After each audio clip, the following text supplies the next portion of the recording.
when it's gonna. Okay, here we are.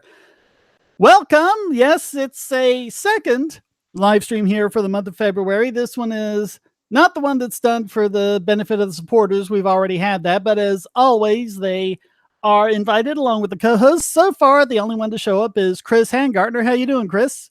Hey. What where's this is about? Oh, go ahead. Where's everybody else? It's just you and me here. Well, at least we still have our books.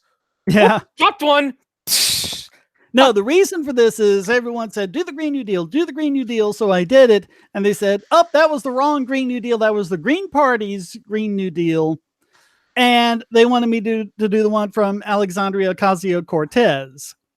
The problem was finding a link. So the only thing official that I've seen is this House resolution, which of course is non-binding. And there's like 3 different versions of it that say final, and I kind of skimmed through it. The only thing that it says is we'll form a select subcommittee to do this or whatever. So I don't think it's really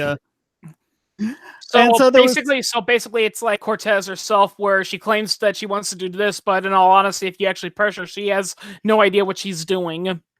Well, and she also posted a blog post that she deleted, but I read it on the Wayback Machine. And here's a question. You remember when Donald Trump made a tweet and he made a typo, so he deleted it and then redid the tweet with the typo fixed, and everyone went nuts. You're not supposed to delete anything if you're in government, and yet she just deletes this blog post or whatever. Yeah, it's like... But this outline here, it's from earlier in the month. So, I mean, it's probably subject to change, but this is the most detailed information that I've been able to find about it. So, I guess we'll start going over it and see who else shows up in the meantime. But it's interesting because they start off, we will begin work immediately on Green New Deal bills to put the nuts and bolts on the plan described in this resolution. Important to say so someone else can't claim this mantle. What do you make of that? Because it's about like this is, I don't know, not virtue signaling, but whatever the political equivalent of it is. Because personally, as a voluntarist, if someone else put forward, voluntarism and got it working, and even if they did so by completely ripping off verbatim everything I've ever said and wrote, I wouldn't care. I just want it to happen. Yeah. But apparently to these guys, it's all about getting credit. I don't know. They're just trying to give themselves pat on the back brownie points. Yeah. And they also say this is a massive transformation of our society with clear goals and a timeline. So yeah, this is all about societal engineering. Yep. Or as Adam Smith called it, the man of systems, or I think that's what it was.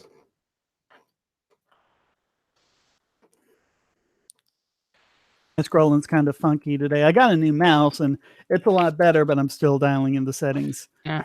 Okay, the Green New Deal resolution, a 10-year plan. They're going to do this in 10 years. To mobilize every aspect of American society at a scale not seen since World War II. And you remember how wonderful World War II was for the economy, right? Oh, yeah. Yeah. Austerity, rationing, all that wonderful stuff. Oh, yeah. Yep. Oh, yay. Yay. There's all these jobs created. I'm going to go celebrate with a steak dinner. Do you have the points for it? Nope. Then you're going hungry tonight. Everything that wasn't rationed was so expensive. You couldn't afford it. But they want to achieve net zero greenhouse gas emissions and create economic prosperity for all. Okay, first of all, spoiler alert, they don't like nuclear. And I'm not sure if this document says it. I've only had a chance to skim it, but there have been other places where I've said, no, we are not doing nuclear. We want to dismantle all of the nuclear power stations in the country. It's like, that's just going to set us back even further. Oh, but what about Fukushima and Chernobyl? Yeah, even though... I draw a blank on the name of the city, but if you look it up, the city in Japan that was like right on the epicenter of the earthquake and got like the full front of the tsunami had a nuclear power plant, and it was just fine because it was it was a later design, and they actually put up the. Yeah. I laugh when people also bring up 3 Mile Island as an example of why nuclear power is bad. It's like, because it's like nobody got killed or even hurt in 3 Mile Island. Yeah, it was completely contained. Yeah, I mean, and and here's the thing. Yeah, right. Some radiation did leak, and some workers that contained it were exposed. But here's the thing: you literally would get exposed to more dangerous radiation from a chest X-ray. Yeah, and the Gore Force in the live chat says no nuclear. They're not actually green. They're not actually green. I agree with that. And by the way, if you do a super chat, a readout is guaranteed, as long, of course, as it fits the terms of service, because I don't want my channel taken down. Oh yeah, they'll take it down for anything these days. Yeah, and Aiden, it's not Fukushima I was talking about. It's one to the north of it. Not Okinawa. I don't remember, but I'd have to look it up. But I'm not going to worry about it. Okinawa is technically not even in Japan; it's an island. No, but it's something like the syllables are kind of similar, and I can't. My brain keeps going to Okinawa. Anyway, move America to 100% clean and renewable energy. Here's an interesting thing, and there's a great Facebook group called Refutations to Anti-Nuclear Myths, and they've posted all sorts of information about this with links to the primary sources. But in places that have done this, when they've put in a bunch of solar power, it's actually made greenhouse emissions worse, because you have something like a natural gas plant to quote unquote back it up, but the so-called backup ends up having to produce more power than the solar farm.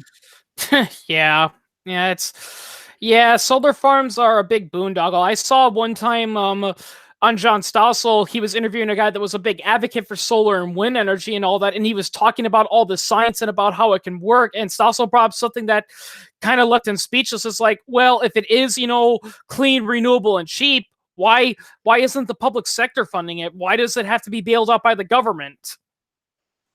Yeah, it's starting to. There's actually a solar farm just down the road from me that was built by a private group, and they're just making the money through net metering. They put the electricity into the grid and the power company pays them for it. Yeah, it's like, look, if you like I said, if you figure out that that, I don't know, bacterial farts, are a good source of renewable energy, fine, but if it's that good and you can prove it, you don't need the government to fund it. Show it to an energy company, and if they see potential, they'll say, oh yeah, we're on board with this. We'll work with it. Create millions of family supporting wage union jobs. What could possibly go wrong? Oh yeah. Yeah. we just had a story on the Bogosity podcast about how they were trying to do that to New York's fast food sector, and all these fast food workers are now bawling that they were fired without cause. It's like, what did you expect would happen? Yeah. Oh yeah, that's true.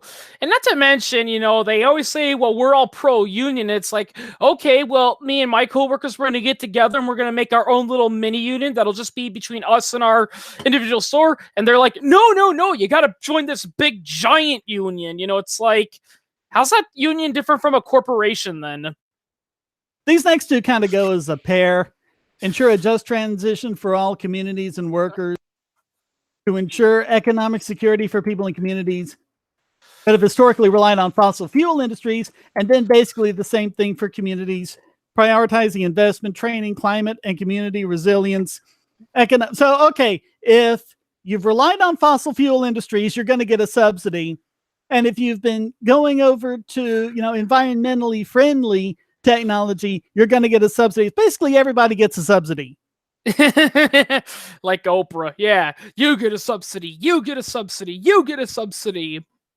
Yeah, that's what happens when you base everything on Oprah. And if I recall correctly, didn't the Green Party complain about those kinds of subsidies before?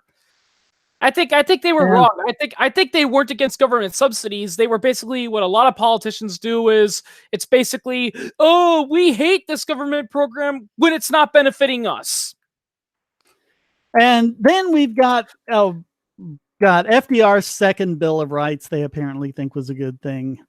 Oh yeah, because I just want to point this out, Shane. Sorry, but if I recall correctly, the worst years of the Great Depression were 1933 to 1936, and that was when the New Deal was first implemented.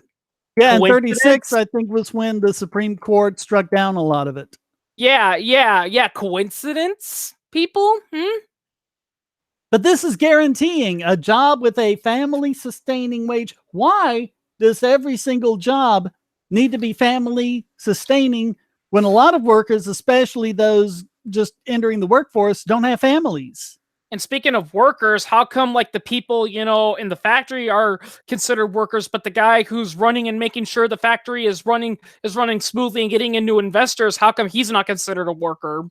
Yeah, and owner operators like me aren't considered workers or other self-employed people. Yeah, they think all you do is just sit on your back, is just sit on your desk and smoke a cigar, and count the cash. That's not how business works, people.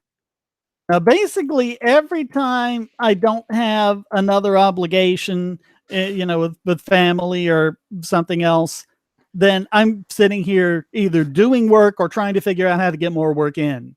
Yeah, There's something to being, but don't get me wrong, there are plenty of benefits of being self-employed, but there are also benefits to just regular employment. It's like I don't have to go scrounging out trying to find clients. Someone's just going to hand me work to do, and I do it. Yeah. I get paid. Wow, that's pretty cool.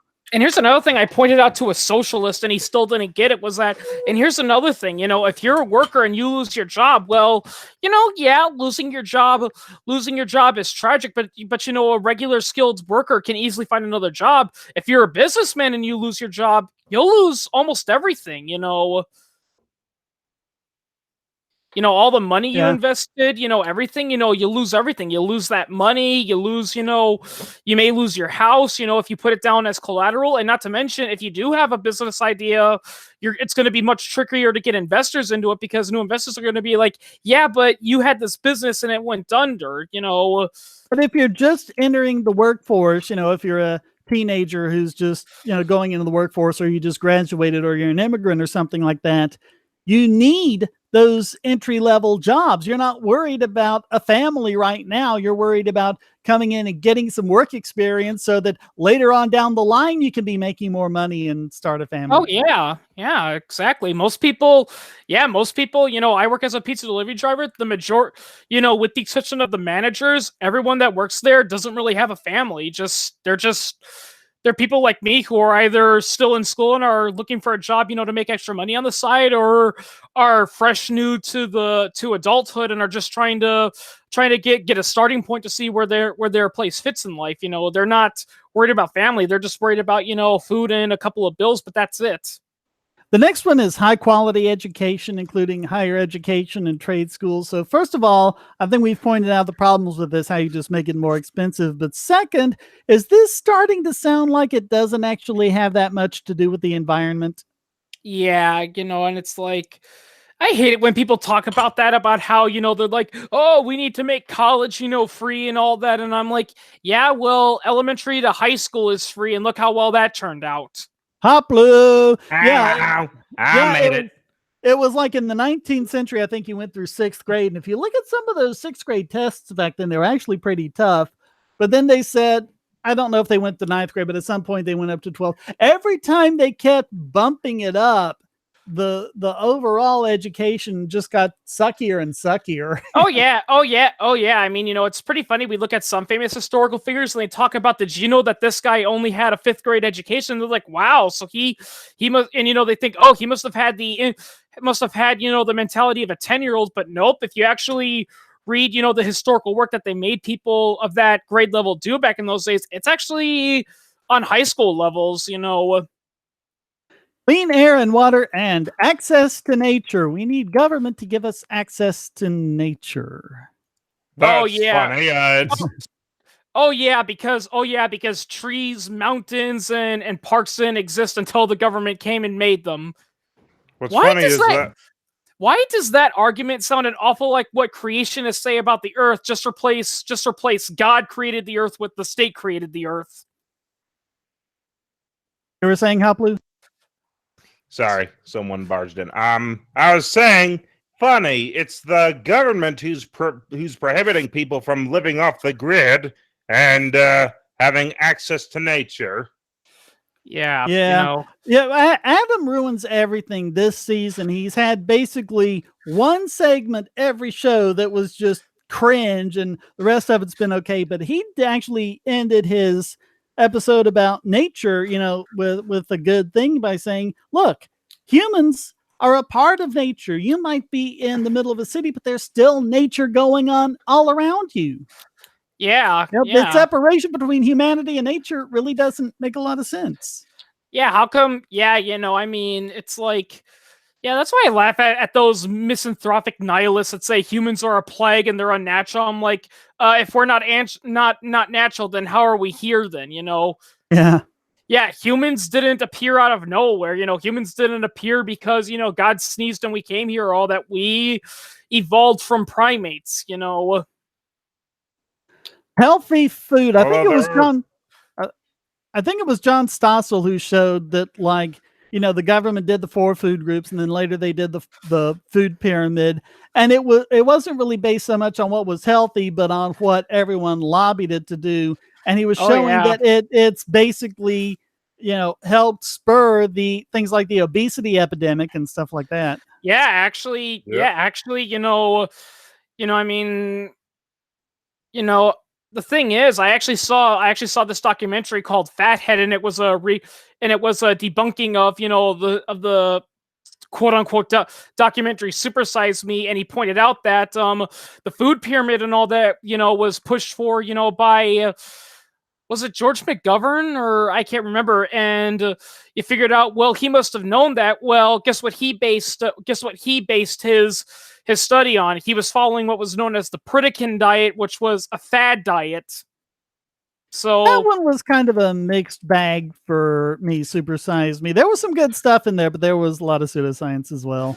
Yeah, and it ignored the number one thing that left out, and this is what Fathead pointed out: who chooses to put those Big Macs in your belly? Yeah. Well, and a lot of the information came from his nutritionist. Hey, did you know I'm a nutritionist? Oh yeah. You know how long I've been a nutritionist? About 10 seconds, because that's all you have. Dietitian is the protected term. Oh yeah, that's why I laugh when I see like those vegans and all of that, and they say, "Did you know that meat will make your eyeballs melt out? You'll get cancer, and then you'll give birth to babies that are born with 3 eyes and 6 legs and all that." And I'm like, "Oh really? And what are your qualifications to prove that?" "Oh, I'm a nutritionist." Yeah. Yeah, anyone can be a nutritionist. High quality healthcare. This is a peeve of mine. We've got high quality healthcare. It's just a matter of being able to afford it. This is an economic issue.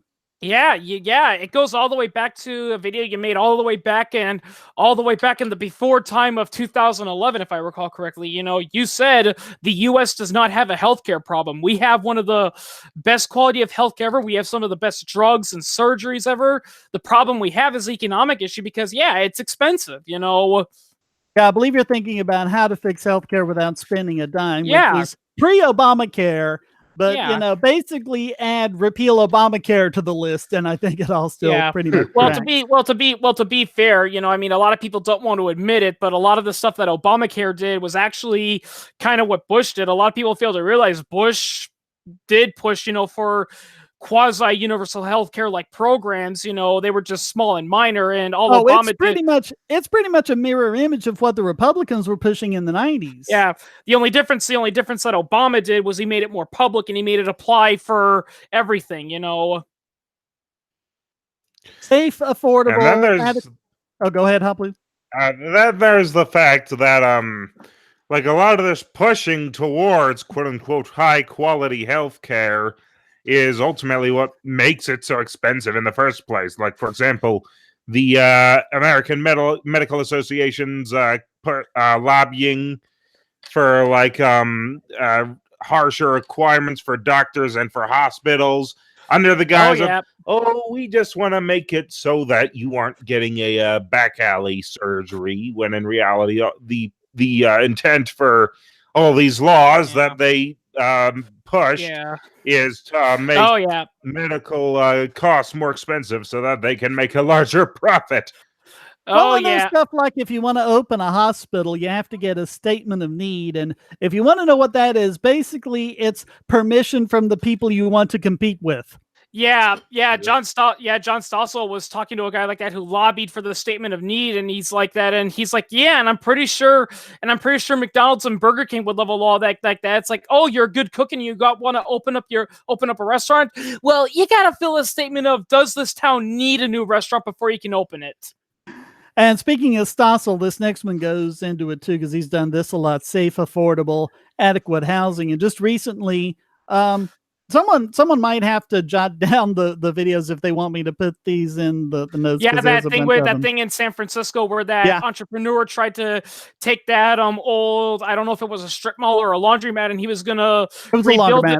Yeah, he was going to rebuild it and build upon it and create new jobs, but then the local government got involved and they said, "Oh no, you can't do that. It isn't zoned for housing. You need all these permits. You gotta hire this one company which is unionized and it's ludicrously expensive. You got to use these materials. The sinks have to be this amount of H's, and he can't do it because it's lost in the bureaucracy. And you can't, for like 10 years or something, and you can't have more than a couple of floors. The thing that got me was, there were a lot of people protesting it, and the same people who were protesting it were calling for more affordable housing.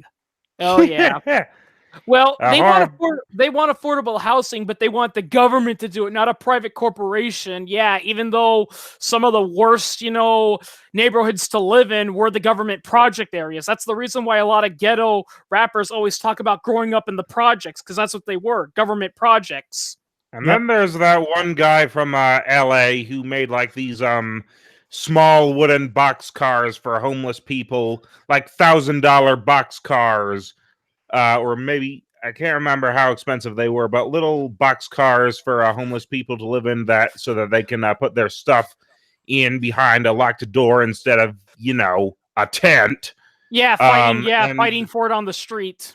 Yeah, and basically the city just seized and destroyed those things because they're unsafe, even though like all of these we need to get rid of this exploitation that the evil capitalists are doing, and we need to make it so that the poor get the best, and the way they do that is by taking away the things that they choose. Yeah, they call it exploitation every time someone gives a homeless person a meal or a job or something like that. Yeah, and yet, have you noticed that they have these weird design benches and all these places with like spikes and everything to stop homeless people from sleeping there?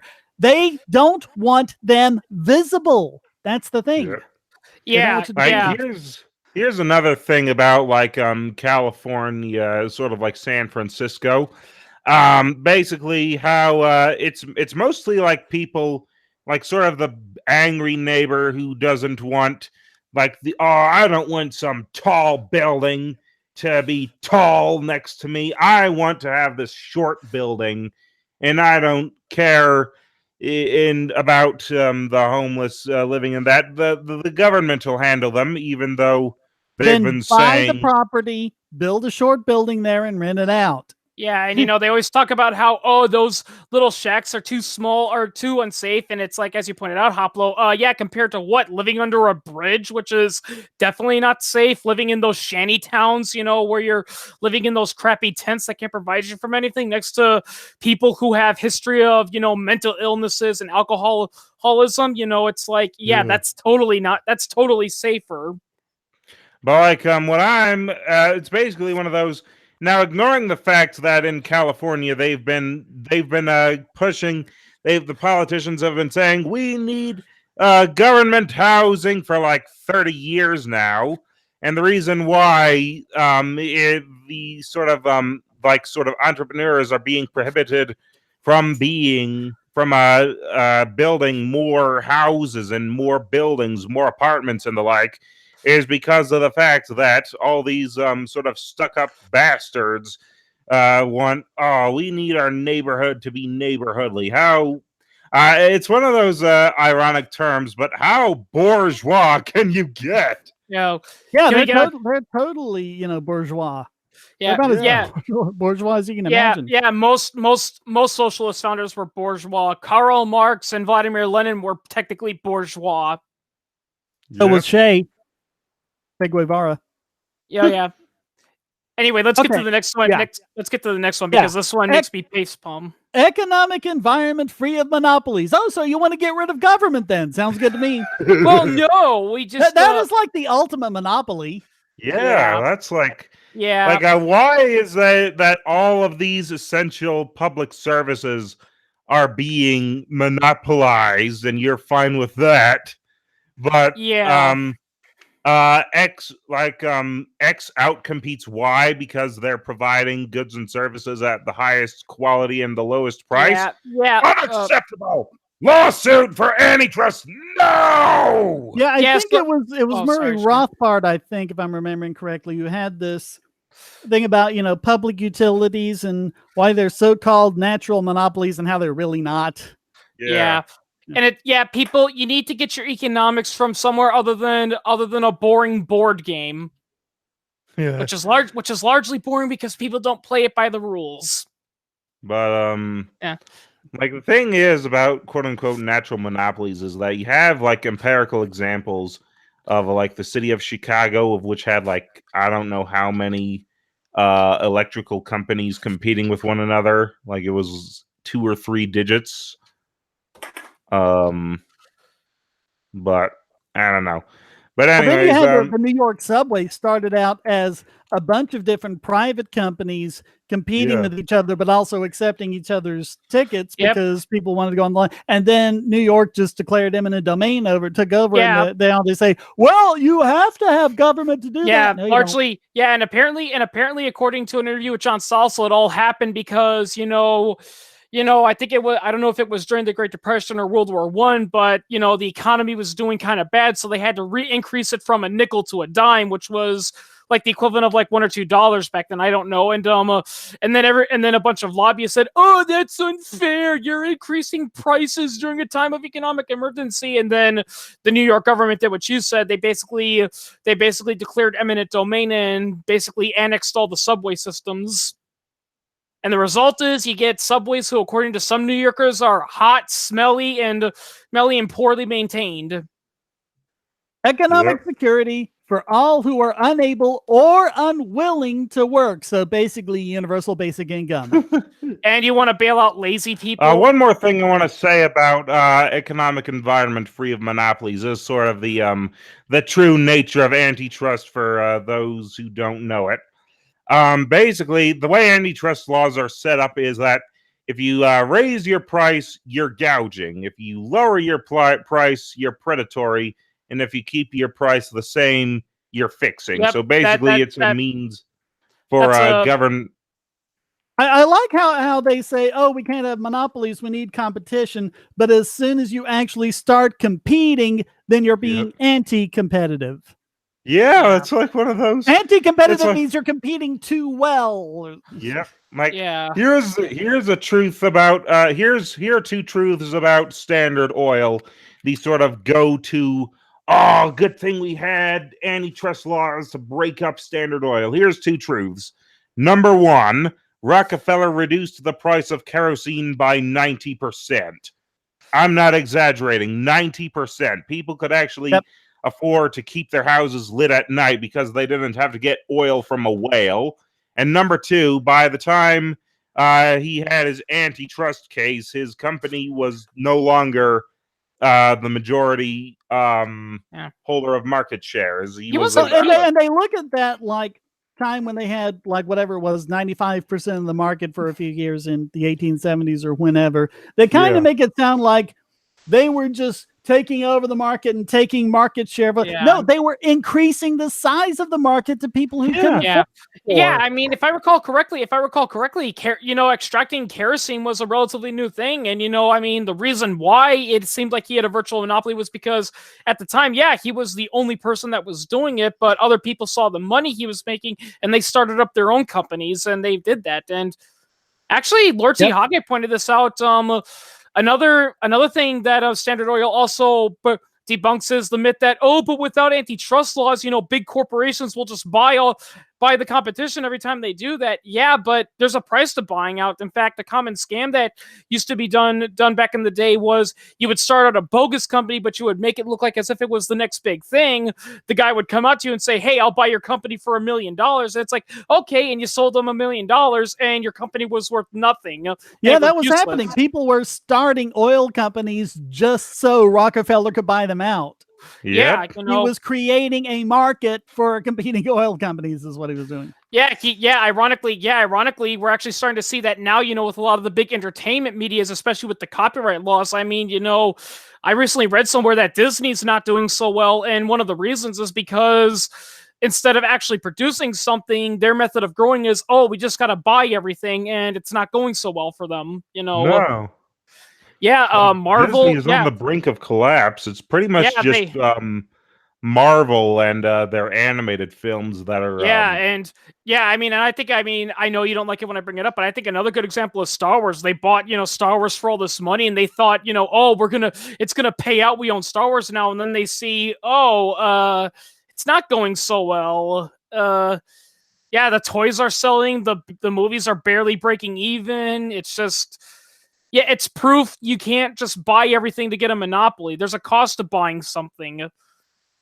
Anyways, so what about the next bullet point then on UBI? Anything to say on that? I will say, I can understand wanting to help people who are unable to work but unwilling to work.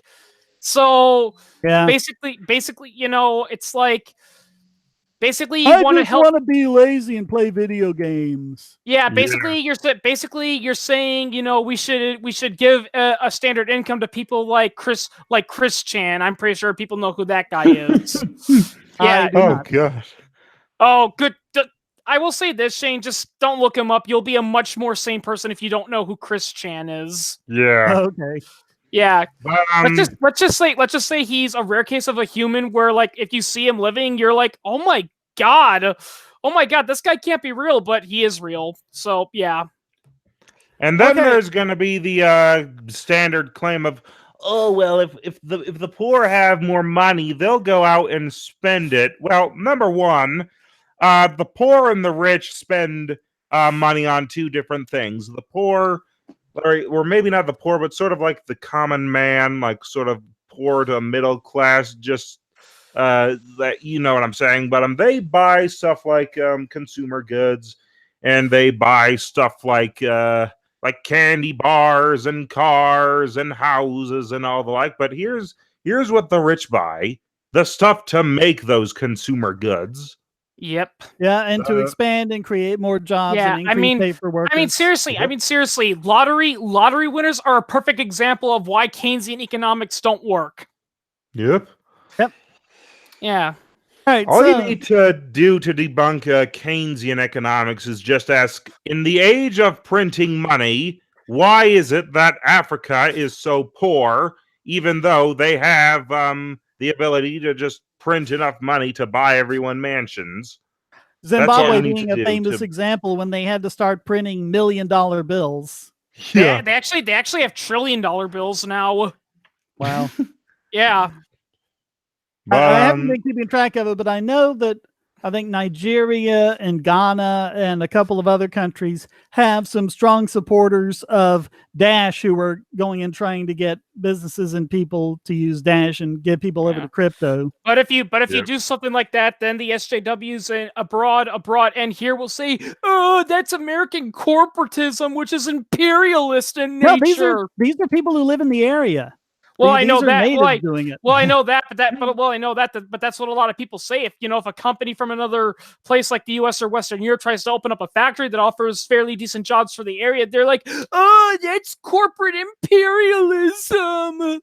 Yeah, or if you want to bring them crops that are genetically modified that can actually help them not starve, Oh yeah. Like when Greenpeace, in the 1970s, forced that one country, I forgot which one it was, to turn away, millions of pounds of grain because it was genetically modified and it was poisonous, and the result was hundreds of thousands of people starved to death. Yeah. Yep. Yeah. All right, so moving on. I always love this one. You always get this from the One Green moment, News. though. There I must is- point out. I don't know if Yeah. if this was pointed out like before I came on, but there's a good question to ask. What does this have to do with fighting climate change? Oh Yeah, yeah, we Shane, covered that. Shane mentioned that. Yeah, it's like, what does this have to do with climate change? This is a lot of economic stuff. So, Yeah. But I gotta love this next one. There is no time to waste. We have to do this now. We can't You wait want any people longer. to die? Pascal's wager. It's like, well, here's the thing: if you believe in global warming and global warming's a myth, you've got nothing to lose. But if it is, well, you're doing something. But if you don't believe in it, you're going to, the ice caps are going to melt. We'll turn into a desert, then we'll flood, then it'll freeze, and we'll all die. Yeah, we've been 10 years away from destruction for at least 30 years now. So. Oh yeah. And that's what they're saying. We have to get to zero global emissions by 2030. Yeah. Well, how are we going to do that without nuclear? And not to mention, as Yep. John Stossel pointed out, the method of how global warming will kill us, always changes. Like he said, like in the 1970s, people are afraid, oh my God, we're gonna freeze to death. Because global warming is not gonna allow sunlight to get in. Then they said it's gonna allow too much sunlight, and we're all gonna get skin cancer and burn. And now they're saying the ice caps are gonna melt, and we're all gonna drown. Like, it's So, ridiculous. Yeah. Yeah, And the next one, Americans love a challenge. This is our moonshot. And people said it was impossible for JFK to get to the moon or Einstein to build the interstate. Basically, this whole it says section. when JFK said we go to the something by the end of the decade. I think they know they mean the moon, but Yeah. Right. But the point is, this is basically them saying the old canard. Well, they laughed at Galileo, and I love Carl Sagan's response, which is, yeah, they also laughed at Bozo the Clown. yeah. They also laughed at they laughed at a lot of people, Oh, actually you missed it. They said Eisenhower built the national state, and people asked how they were going to pay for it. Even though, if I recall correctly, highways were being built long before the government got involved. The government just basically did what they did to the New York subway. They basically told all the construction companies, you know what? Stop building. We'll take over and do it. Yeah, they just declared eminent domain. And Yeah. they also mentioned, in the war, World War II, we produced 300,000 planes. And it's like, yeah, what happened to the rest of the economy? Austerity, rationing. Yeah. Not to mention, the majority of those planes were propeller-driven aircraft. And what happened 2 years later? Jet engines are the way to go. So now all those planes are useless. It's like, yeah. I mean, All it's right, like we've got a super chat from chat. Lonesome, $5, and this is something I guess we all have to work on. Guys, try to cut back on the likes and you're starting to sound like AOC, but everyone does this. They're called filler words, and in public speaking, you should try to minimize those. But I mean, I don't try to eliminate them entirely because we are just trying to talk casually here. I think I've said "I mean" 3 times in this last sentence. it's kind of like those grammar snobs that say, "Oh, you shouldn't use contractions. It sounds unprofessional." Yeah. Little off topic, but 99% of the rules they taught you in grammar school and grammar class, they're bullcrap. Well, thanks for the donation, Lonesome One. So the next one is. This is not expenditure. We're not spending money. This is investment. We're investing. Broken window fallacy. If it's such a great investment, why aren't people doing it already? Ooh. Yeah. And God love this. We invested 40 to 50% of GDP into our economy during World War II and created the greatest middle class the U.S. has seen. No, that wasn't until the war ended and they cut back on all the taxes and spending. Yeah, again. There is no proof that people's standards of living raised in World War II. No, they had to lower their standard of living to eating rations and living in rags. Yeah. I mean, so that their what was being said, it was like, we all have to cut back. We all have to sacrifice to support our troops in the war effort. I mean, seriously, just look at the propaganda posters. There's propaganda teaching you how to make new clothes out of old ones. They're telling you, hey, if you drive your own car instead of carpooling, you're driving driving with Hitler, or it's like, it's- or oh, you've got a really bad flu and you want to take the day off. Well, if you do that, you're supporting Emperor Hirohito. Like that. Stalemate, this isn't a super chat, but I just have to say, Stalemate IB says that instead of filler words, we should do dramatic pauses. Sorry, I just had to do that. Yeah. Oh, we don't need to sound too much like Sam Cedar. Oh, some person kind of mentioned that, yeah, but people using jump cuts to make them sound more prepared and saying, yeah, like Sam Cedar, yeah, where he's like, did you know libertarianism can't work because of this and that, and then his videos just drag on and on and on and on. Well, that's not even him avoiding filler words. That's just him trying to think of what he's going to say next because he doesn't have the thought fully formulated. Be right back. My dog needs me. Aw, take care of doggy. But yeah, this is everything in these. Like all three of these are just broken window fallacy after broken window fallacy. Well, and it's like the interstate highway system, John Stossel, got to bring him up again. I think it was Interstate 91 in California. For a while there, and I think the government took him over, but for a while, company had some private expressways, for in the median.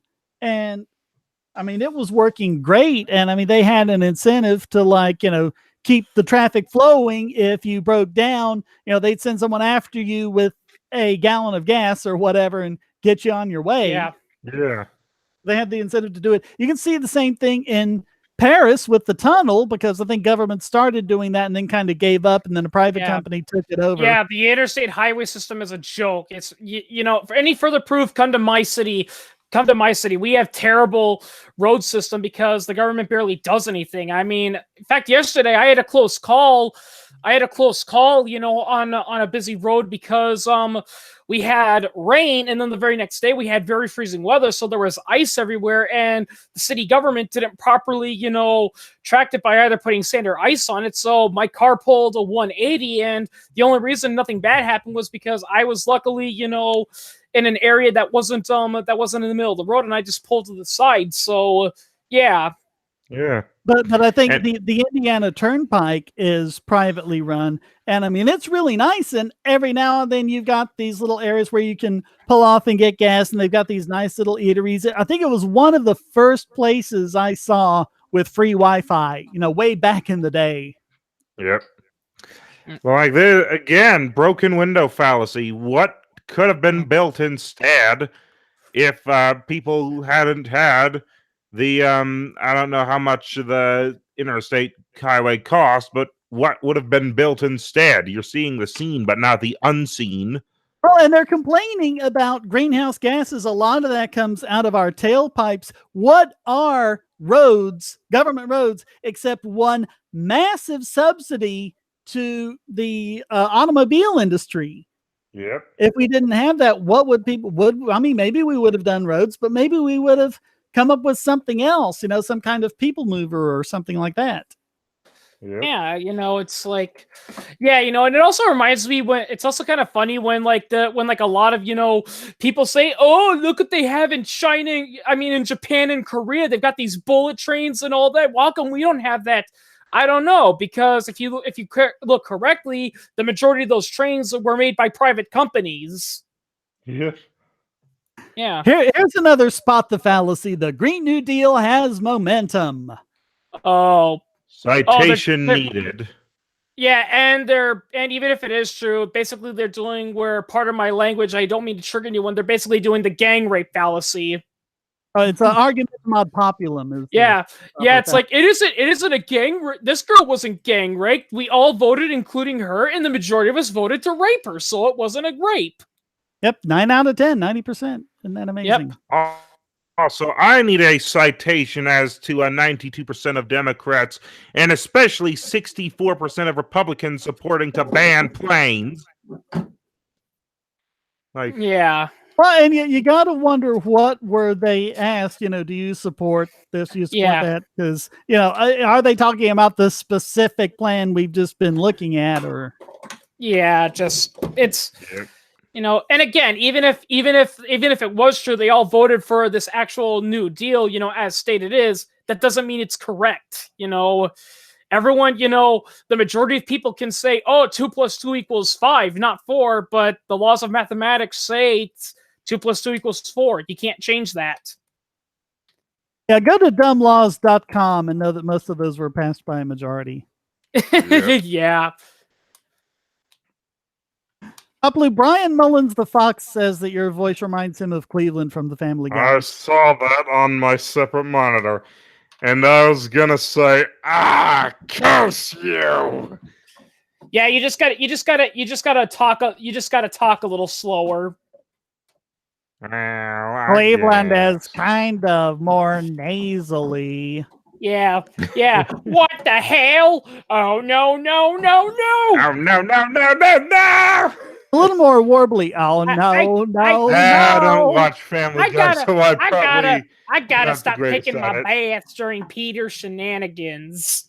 Uh, I liked Family Guy in its early seasons, but then when Seth MacFarlane started putting in his, political beliefs in it, then it just became cringeworthy. It's like, Seth, just stick with comedy, Well, and it's like, I think Brian pretty much became a mouthpiece for him, Yeah. like a self-insertion, when before Yeah. it was things like he was being all uppity and Yeah. because he was and then Quagmire just starts laying into him, and it was like, I mean, well, I'm down at the soup kitchen all the time, I've never seen you there, you want to help Yeah. someone, grab a ladle, and just lays into him. yeah, and a lot. Actually, it's pretty funny. Some people were defending Brian on that YouTube clip by saying, "Well, Glenn Quagmire's not going," but Glenn points it out. He says, "Look, I only date girls because I'm a horny bastard who wants to sleep with them, but I'm honest about it." Yep. Yeah. I don't pretend I'm this, social justice warrior who cares about women's rights. I mean, if I wanna get laid, I just go up to a girl and say, "Hey, you're pretty. Want to sleep with me?" And if she says no one slaps me, then I'm like, okay, and I just move on to the next one. Yeah. Yeah, so Now, they're here we saying, why 100% clean and renewable and not just 100% renewable? And just, I'm not going to read out this whole thing, but they say simply banning fossil fuels immediately won't build the new economy to replace it. This is the plan to build that they're going to build a whole economy. Yeah. Yeah, they're In gonna 10 though- years. Even though without nuclear, I have to keep saying it. Yep. Yeah, and even though economies aren't made, they just occur by people voluntarily exchanging goods and services. And this is all just the Keynesian fallacy of, if we just spend more and more and more and more and more and consume, then we're automatically richer. Yeah. Yeah, again, because that totally worked for those people that won the lottery, and 2 years later they ended up broke. I have to Yep. read this part out. I have to Yeah. read this part. We set a goal to get to net zero rather than zero emissions in 10 years because we aren't sure that we'll be able to fully get rid of farting cows and airplanes that fast. Yep.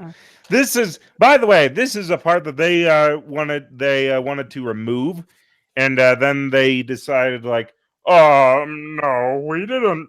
There was never a frequently section. You're just imagining things, like it just gaslighting. Pretty much gaslighting. Yeah, people. actually, a little off topic, but it is there. The idea of farting cows. I've seen vegans like to say that. They say, "Oh, well, did you know that the flatulence committed by livestock creates a lot of global warming gases? So that's why you got to go vegan because it's more environmentally friendly." And I'm like, "Oh yeah, because plants don't produce any waste." Yeah. You know what the big fail is? It's What? the cow's burps, not the cow's farts. Yeah, Yep. It's And not even in their then- second stomach. They have a different digestive system than us, remember? yeah, it's like, yeah, it's. I mean, just a little off topic, but it surprises me how so many, vegans and eco people know so little about animal husbandry and agriculture. I mean, I'm not a farmer or anything, but a lot of my extended family were farmers, and I used to spend a lot of time as a kid at my grandparents' farm, and yeah, there's a lot of stuff about farming that they don't know about. And no, a little vegetable and spice garden in your backyard, it does not count as farming. No. This last part. but we think we can ramp up renewable manufacturing and power production, retrofit every building in America. Every single one. That is, number one, you can't do that cost effectively without literally tearing them down and rebuilding them. You know what this reminds me of? This reminds me of this one local politician in Seattle. I forget her name, but she was a member of the Socialist Revolutionary Party or something like that. And when she lobbied for a bunch of laws that increased taxes and caused I think it was Boeing or Lockheed Martin to leave because they couldn't afford to stay there anymore. And people were like, "Great, look what you did! You just cost us all these jobs, and now we have all these useless factories." And she's like, "Well, we can just use them to build buses and other public transportations." Yeah, because planes and buses are made out of the same materials. Build the smart grid. Wow, look at how easy it is to hack IoT devices. Do we really want to make our electric grid work like that? Oh, yeah. We need to go the other way. We need to decentralize it so, one mishap doesn't, black out a quarter of the continent. Yeah. Actually, Shane, I saw this one comment one time that a person said where he was working on a fanfic or something, and there was a villain that said, in the 1950s, people felt the way you had to end the world was start a nuclear war. Today, if you want to end the world, all you got to do is shut off the internet for 5 minutes. Yep. Yeah. Overhaul transportation and agriculture. They're not asking for much here, are they? Yeah. I love this one. Plant lots of trees. Oh, yeah, because... we already do that. Yeah. Well, there's like three, what was it? We have more 30 times as many trees as there were 100 years ago. I forget the number, but it's... Yeah. There are more trees in North America today than before Europe found it. Stop getting your environmental information from Dr. Seuss's The Lorax. I never got that book. A lot of people say, "Oh, see, this is what'll happen if we continue using paper and we don't recycle." And I'm like, no, that happened because the Wunsler, and maybe they'll point us out, is because he didn't build more of those trees so he can make more of that stuff. He didn't need an environmental consciousness. He needed a business manager. Yeah. Who needed to tell him, Wunsler, I think you need to slow it down. We can't chop down all these trees. We have to build more and more, so we can make more. And that's actually the reason why we have so many trees is because we use paper, Yeah. I mean, Ted Geisel obviously never cracked open an economics book. Yeah. But the thing about the trees thing is trees are not going to help because yes, as a tree grows, it pulls carbon from the air. In fact, most of the matter in it is carbon from the air that it uses to make the cellulose molecules. But when the tree dies and decays, it all goes back in. Yep. All goes right back to the atmosphere. Yep. Yeah. That's actually on a little random note. That's why, contrary to what, Smokey the Bear will say, you shouldn't put out every single fire that happens in the forest. In fact, a little forest fire here and there is actually good for the forest. Yeah, and that's actually Adam Ruins Everything did a good job pointing that out too, because that's a natural part of forest fires. But when government took over the forests, they were all about, especially in the 70s with Smokey the Bear and everything, they were all about, fire suppression. And one of the reasons that they kept kicking the natives off of their land, and I think the specific ones he was using were the ones around like where Mount Rushmore was, but it was because it was thought that they were harming the forests because they were setting fires every now and then to burn out all that brush. Yeah,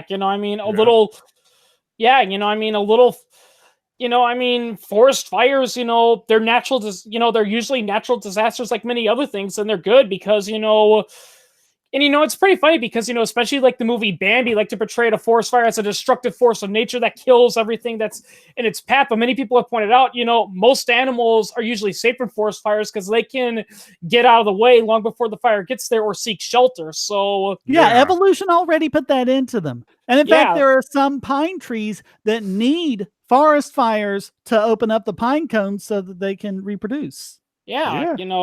because that prevents animals from eating them. And as you as you pointed out earlier, the unintended consequence of putting out every forest fire is that all that carbon builds up and up. So when a fire does occur, it's out of control and it destroys everything because it's got so much fuel.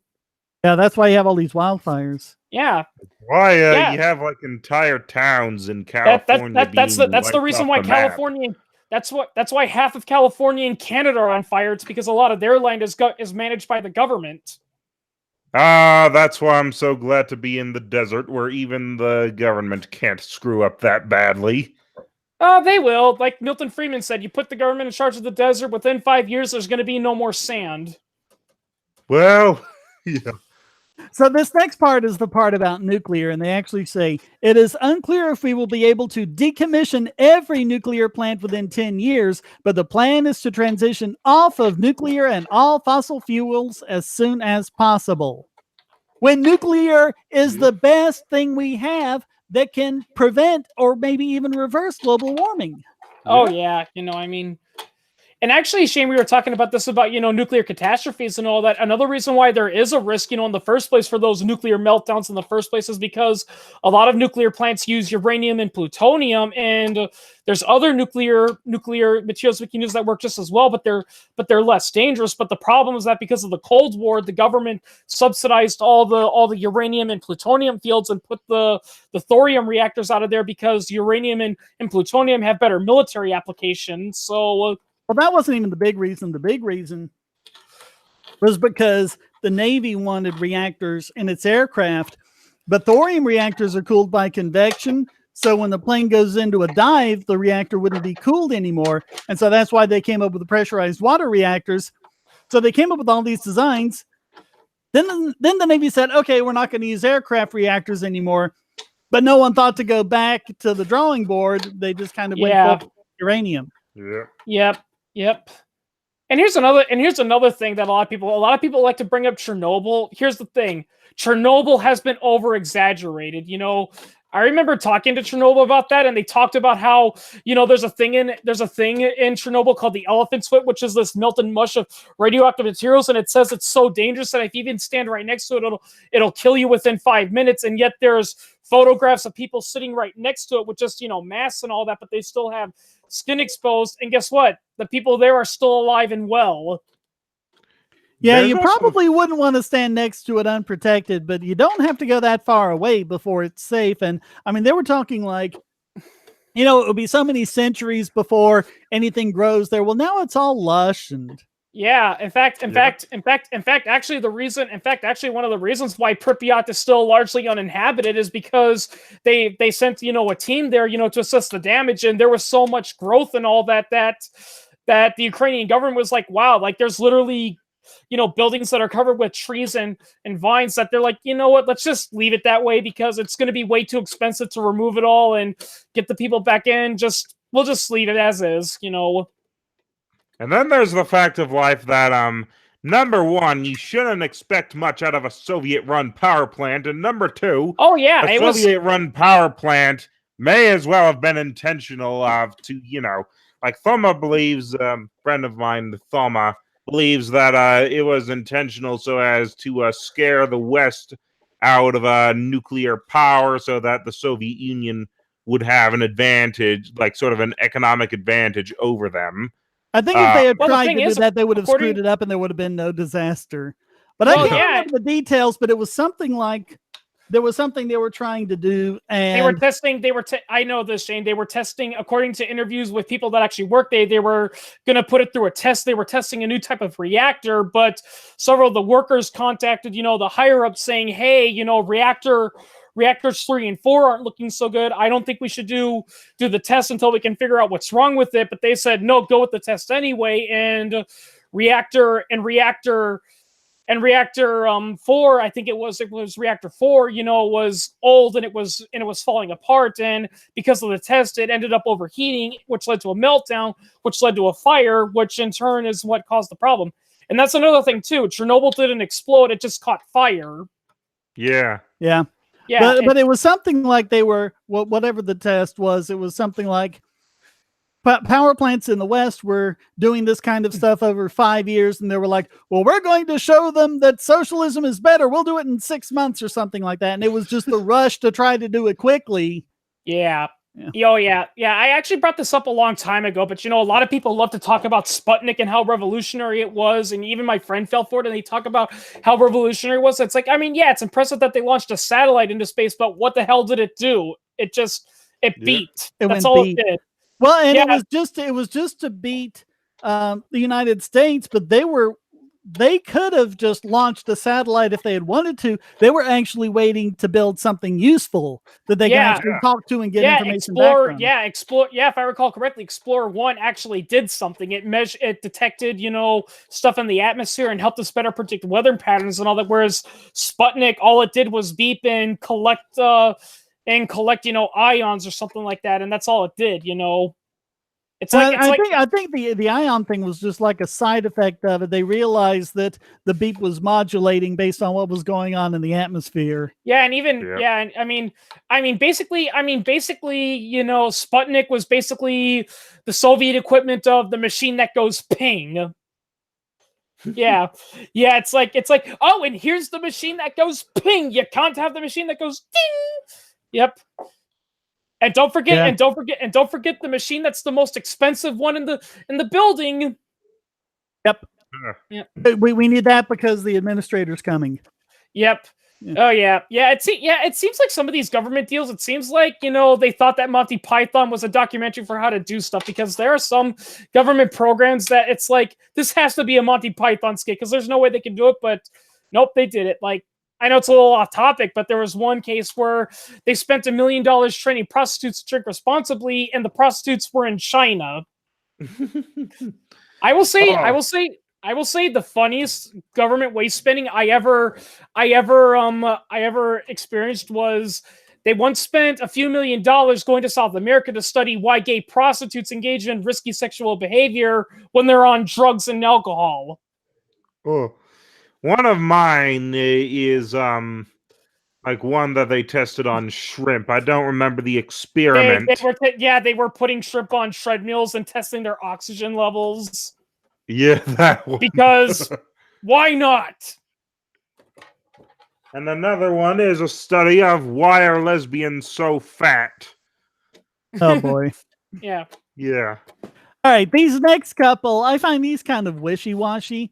Like one's on the carbon tax and the other's on cap and trade. They don't commit to anything. Like they say, we're not ruling a carbon tax out. It's right here. But a carbon tax would be a tiny part of a Green New Deal. And they basically say, the same thing about cap and trade. Cap and trade exists. The cap and trade assumes the existing market will solve this problem for us. And that's not just true.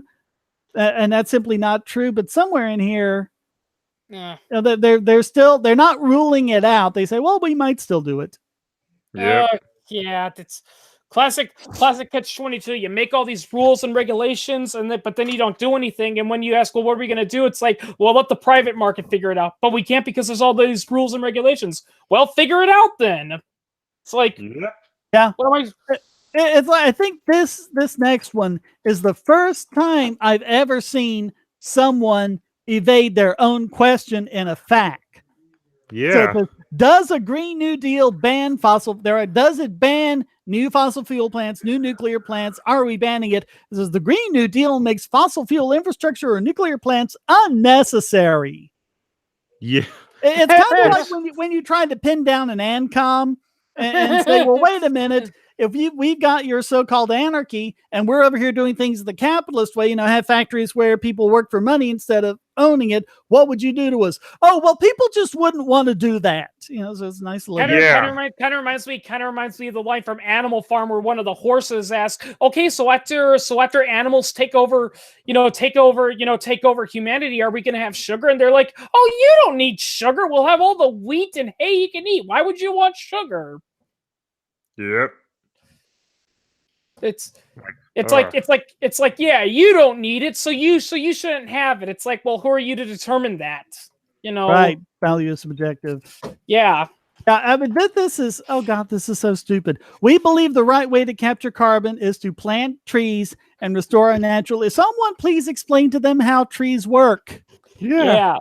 Trees only capture carbon temporarily, and as new trees grow, old trees are decaying. So it really is just. Here's a fun fact. There was an environmental group that did a study. It was independent, and it did a study on what causes the most CO2, and humans, if I recall correctly, only accounted for like 15 or 20% of it all. You know what the majority percent of it was caused by? Natural decay. And that's what plants do when they die. They release a shit ton of CO2. Oh yeah, because that's what decay is. Yeah. Microbes are actually reclaiming that, and then they have it as emissions. People think, oh well, it's just human beings that are breathing out oxygen. Nope. Most things on the planet, breathe in oxygen and put out carbon dioxide. It's only like plants and algae and cyanobacteria and stuff like that do it the other way. Oh, this next one's gonna be cringy. Oh, this is my favorite part of the entire document. How will you pay for it? The same way we paid for the New Deal. We didn't. No. Seriously, we paid for it in a horrible economy. Yeah. If I recall correctly, we have debts, going all the way back to World War I that still aren't paid off. We have debts going back to the Mexican War. Oh yeah. The 2008 bank bailout, because that didn't at all impoverish the economy and extend things out almost as long as the Great Depression. Unlike 1921 or 1945, when there was a recession and government did nothing or even cut back taxes, and we recovered in a few months to a year. Yep. Oh, the same way we paid for World War II and all our current wars. How can we pay off something that we're still using? Because Afghanistan and Iraq are still going on. I mean, the US is playing less of a role in it, but we're still in there. So it's like, pay it off. We haven't even finished the war yet. The Federal Reserve can extend credit to power these projects and investments, and new public banks can be created to extend credit. In other words, we're just going to print the money. Yep, that is literally the fanciest way you can say we are going to print money. Just to conceal it. This is why it's my favorite part of the entire document. There is also space for the government to take an equity stake in projects to get a return on investment. In other words, government debt. Basically, which is already $22 trillion. But hey, it's also estimated that this program will cost like $90 trillion. Yeah, over the next 10 years. Yeah, that is. To put something in comparison, since 1946. We've spent only $50 trillion on defense. $50 trillion on defense, or like military spending in like 73 years. Is that adjusting for inflation? Yeah. About, I think. Yeah, it's that's what I've heard from like one of those. Oh no, it's not gonna be. Like, I actually heard that statistic from like one of the supporters of the Green New Deal, so I'm just going on their word. Yeah, John Stossel did a really excellent way to wake up people about how much government spends, where basically he took, the U.S. federal budget, he combined how much it made and all that, he made it into a balance statement, but he just cut a few zeros and he says, this is something, this is the budget of a random family, and everyone was saying, oh yeah, that's bad. They need to sit down and get their money under control. They're spending themselves into debt. And then he says, actually, I lied. This isn't from a random family. Then he added like 6 extra zeros to the end of it, and it turns out that's actually how much the U.S. government spends. Yeah, but of course everyone said, but a household budget isn't the same as a government budget. Yeah, I'd also like to point out that works differently all of a sudden. Yeah. And as this is also in the John Stossel special, as one activist pointed out, the government talking about we just need to extend credit. That's like, your credit card company telling you, saying, hey buddy, you're over your limit. You still owe us $5,000. And you basically say, oh yeah, you're right. Why don't you just raise my credit limit to $7,000 instead? Vince Lagel has has a great routine on that. You just search for Tim Slagle and Visa. He was like, how do you run up this? I think at the time it was like a couple $1 trillion. It was like, Visa cut me off at 20 grand. Yep. Yeah. And then they said, you owe us $20,000. And he says, no. What happened was I ran up a $20,000 budget deficit. Well, I don't care. You still owe us 20 grand. No. You still don't understand. You bought $20,000 of Tim Slagle junk bonds. In future, we suggest you be a little more shrewd with your investments. Well, yeah. I mean, there was actually a comedy sketch like that too. Also, imagine if the government tried to explain that. Like, let's say if they were spending all this money on a credit card, imagine them trying to say that to the credit card company. The credit card company wouldn't extend your debt. It's like these people do not get how much it works, how money works and all that. No, none of the Keynesianism is based on the ignorance of how money works. It's just a set value that magically buys things. We don't have the development of money. How money came about, that's irrelevant. People just picked up green pieces of paper and started using that. It's valuable because the government says it's valuable. Yeah. Yep. Oh, yeah. Even though every single time that happened, literally nobody traded in those currencies. The only reason why the dollar was able to come into existence was because of the fact that government nationalized the banknotes and made them fiat currency. Which how many people want to do business in the Bolivar?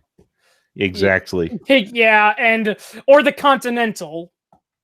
Yeah, not worth the Continental. Yeah, I mean, which as you pointed out in a quickie, that was actually the real reason why the Articles of Confederation failed. It wasn't because there wasn't enough government. It was because the federal government was limited, but the states could do whatever the hell they wanted. And they just kept printing money like crazy to cover the debts they had incurred during the Revolutionary War. And the reason why it happened, that's what you said. As it said, the reason why was because a lot of private companies at the time, they were using, either gold or credit, but then the government said, no, you got to you can only pay off your debts, with the Continental. But as you said, the Continental was worthless, and some people rebelled, and then, and then Alexander Hamilton and the Nationalists said, see, look what happened. We had a limited government and the states and the warlords took over. So now we got to get involved, and basically, like you said, Hamilton and several others kind of manipulated, Congress into making the Constitution, a little bit aggressive. And the only reason why the Constitution was written the way it is today was because some people like Thomas Jefferson read it and said, wait a minute, this sounds like you're trying to create a national government instead of a federal one. And this sounds like you're trying to recreate Britain. Yeah. Most of the signers of the Declaration of Independence refused to sign the Constitution. Yeah. And if I recall correctly, the few that did, the reason why we have the Bill of Rights and, the powers of government, because they told Hamilton and all the others, we are not signing this until you put those in the Constitution. Yeah. All right, check this last part out.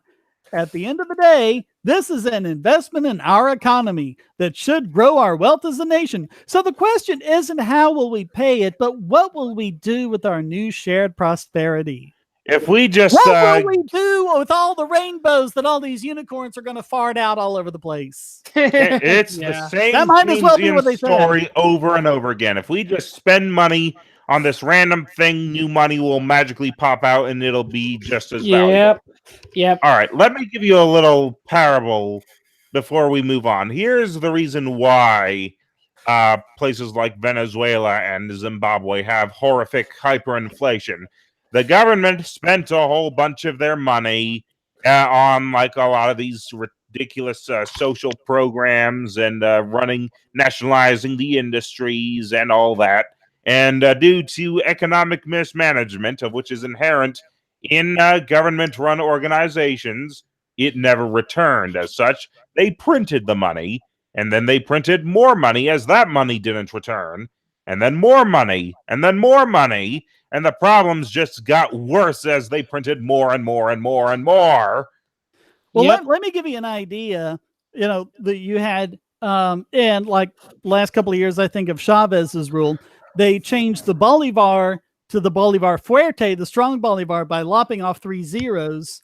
Last year, I forget what the Spanish is, but it translates to sovereign Bolivar, where they lopped off another 5 zeros. So 1 Bolivar, that makes it 100 million of the original Bolivar. So if something costs 10 Bolivar in Venezuela right now, that is worth 10 of the sovereign Bolivar. That is worth 10. That is worth 1 billion of the original Bolivar. Yep. Wow. Yeah. Oh yeah, and actually we saw the same thing in Germany between World War I and World War II. The German mark was so useless that most Germans didn't even use it as currency. They used it as wallpaper, or they would burn it as kindling. There was one guy. There was one in, guy that had something like 200,000 or 300,000 marks. It was basically his life savings, and his bank sent it to them saying, "Well, we're just cashing out all of this stuff because it's not worth, And so they sent it to him, and the stamp they used to send it on was a greater number of marks. It was like 500 million marks for the stamp, and then he got the 300 million, and his life savings was basically wiped out. Yeah. What happened in the Weimar Republic during this horrific hyperinflation was that the husband would go to work at like the factory or the place, and he would get paid 3 times a day. His wife would be waiting outside with a wheelbarrow, waiting for the money to be poured in that wheelbarrow every time he was paid that day, so that she could go immediately spend it. That's how bad it got. Yeah, and I saw a picture like this of Zimbabwe, where there was a picture of a small boy, buying bread, and you can see the guy handing him the bread, and he's holding like a giant armful of just bills, and like some of them are, and some of them, like they're labeled 100 trillion. It's like, wow.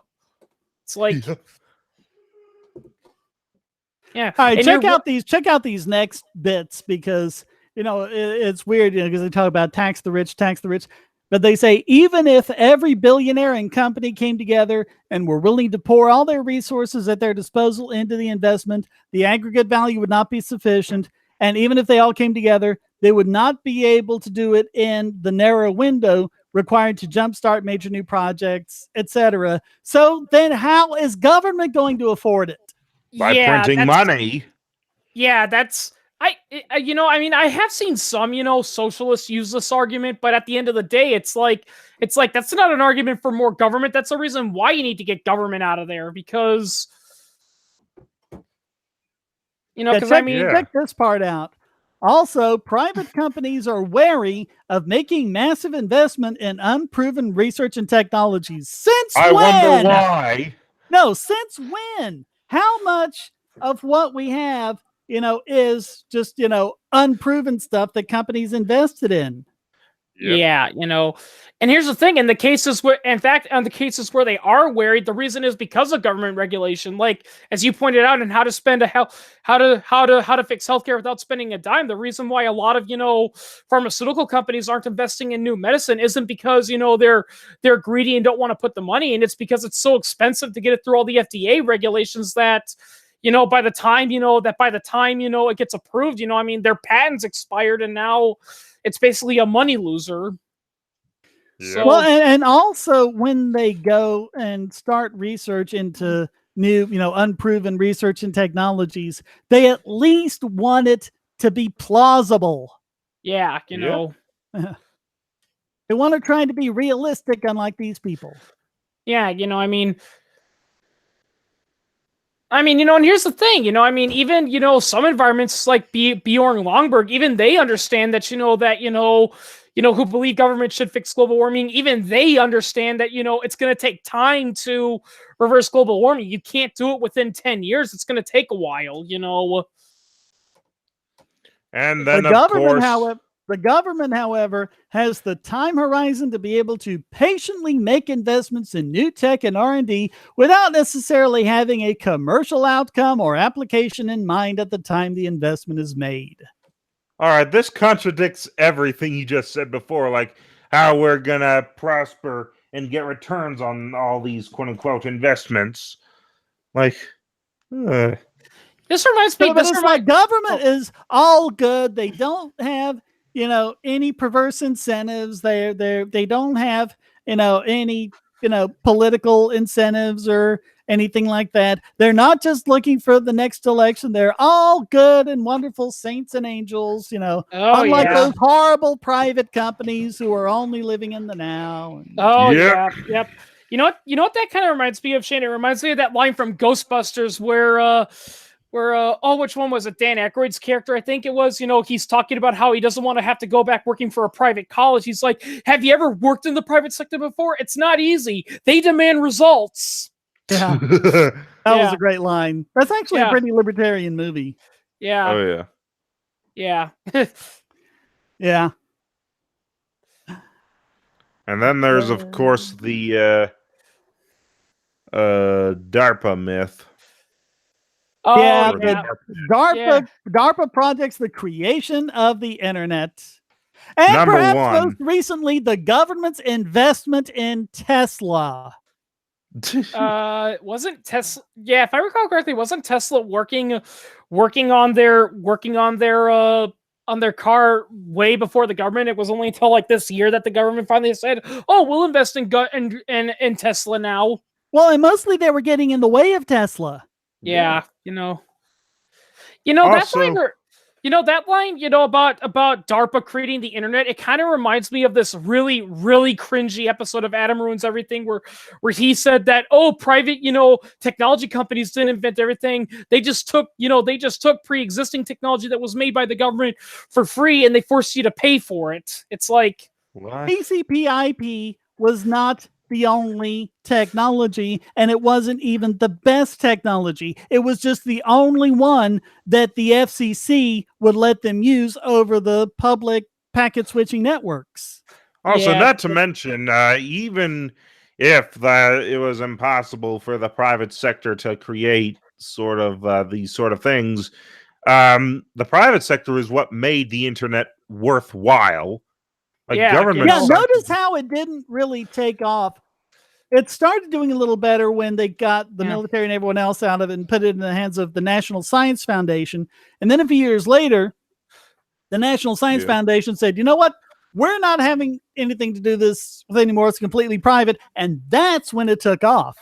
Yeah, the quote unquote internet that DARPA created wasn't even really the internet. All it was basically an email thing. It was basically so the guys in military base A and Washington could send in Washington D.C. could send a message to military base C in San Diego or something like that. It was just, that's all it was for.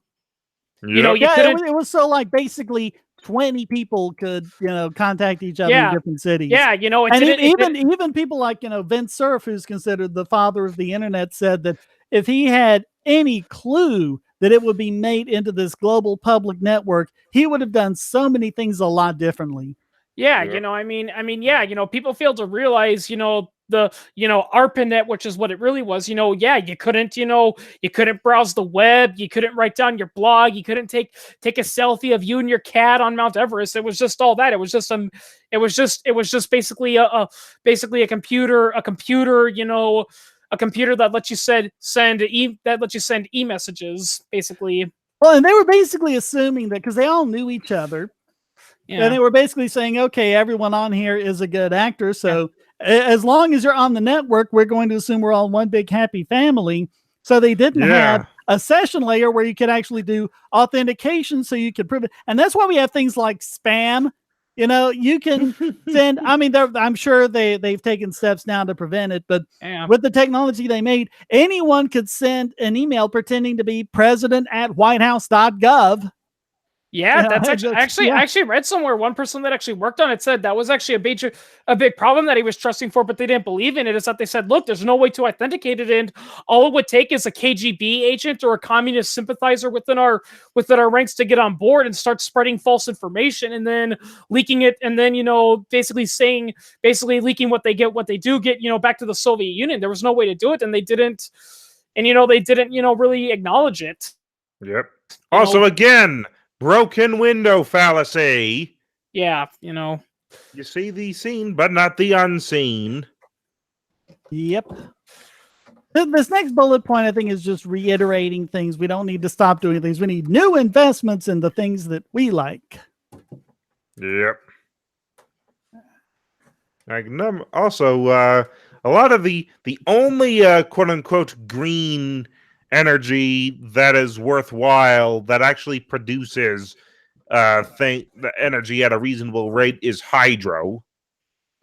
And a lot of green activists absolutely despise hydro. Actually, because, nuclear way beats hydro. But check this out. I mean, in sort of this the sort of quote unquote renewable in the sort of environmentalist sense. Yeah, Hoplo, that actually reminds me. My friend Boostman, he's from Norway. He told me this one funny story about how in the 1980s Norway was going to build this giant hydroelectric plant, and it was actually going to be pretty good. I mean, yeah, it obviously wasn't good as nuclear power, but it still would have provided some cheap, clean electricity, for the Norwegian people, but it was canceled because the Sami people, which is like basically the Norwegian version of Native Americans, came in and they said, oh, we don't want it because the noise is going to disrupt our reindeer and all that. And the Norwegian government's like, oh, no, we don't want to piss off the natives. Okay, yep. And they told the company, yep, cancel the project. $5 from Rainbow Asteroids. Thank you very much. Unrelated question. We're going off topic. Is it ethical to use copyright to force others into copy left licenses, share like GPL, etc.? That's actually not what they do. Copyright, if you write something, if you write a letter to your Aunt Tilly in Peoria, it's automatically copyrighted. And that just automatically by default restricts what people can do. GPL and Creative Commons and stuff like that are actually pulling that back a little bit. That's why it's called copy left. It's going in the direction of being more permissive instead of more restrictive like most licenses do. So yeah. But I mean, it's not right to force anyone into a license, no matter how. If it's restrictive at all, it's not right to do it. But we wouldn't need these if it weren't for IP to begin with. Exactly. Okay, so check out this next quote here. In the same way that a company is trying to change how it does business, may need to make big upfront capital investments today in order to reap future benefits. This is contradicting what they just said. They just said that companies don't do this. Yeah. Yeah. Consider something. If companies don't think long term, then why does Johnny Walker make scotch that it's not going to sell for 50 years? Exactly. Like, here's the thing. Yeah. Or Dom Perignon for 100 years or whatever. The very existence of production chains, like say someone grows something on a farm and then it eventually gets turned into, a burger. Like, the very existence of those production chains is pretty much all the proof you need that a lot of this private businesses only focus on the short term is just a complete lie, as well as the fact that people like to preserve the value of, say, their houses. Oh, yeah. The private sector only works in short term because the government doesn't do that. Yeah. Yeah. Government just looks to the next election. That's all they're looking for. Oh, yeah.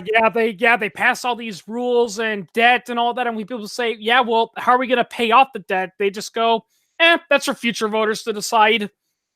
Like, that's one of the things that Hans Hermann Hoppe uses to describe, like, why even a monarchy is, like, will lead to, like, say, better policies than sort of a quote-unquote democracy, because of the fact that monarchs, while I actually think this is only rarely the case, as you can see plenty of monarchies just bankrupting themselves and ending up in a guillotine, but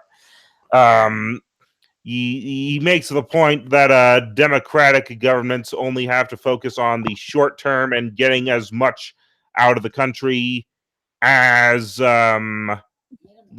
they possibly can, because they're a temporary caretaker, whereas monarchs are generally in it for the long run. But that's just something I want to point out, because yeah. Anyways, moving on. Yeah.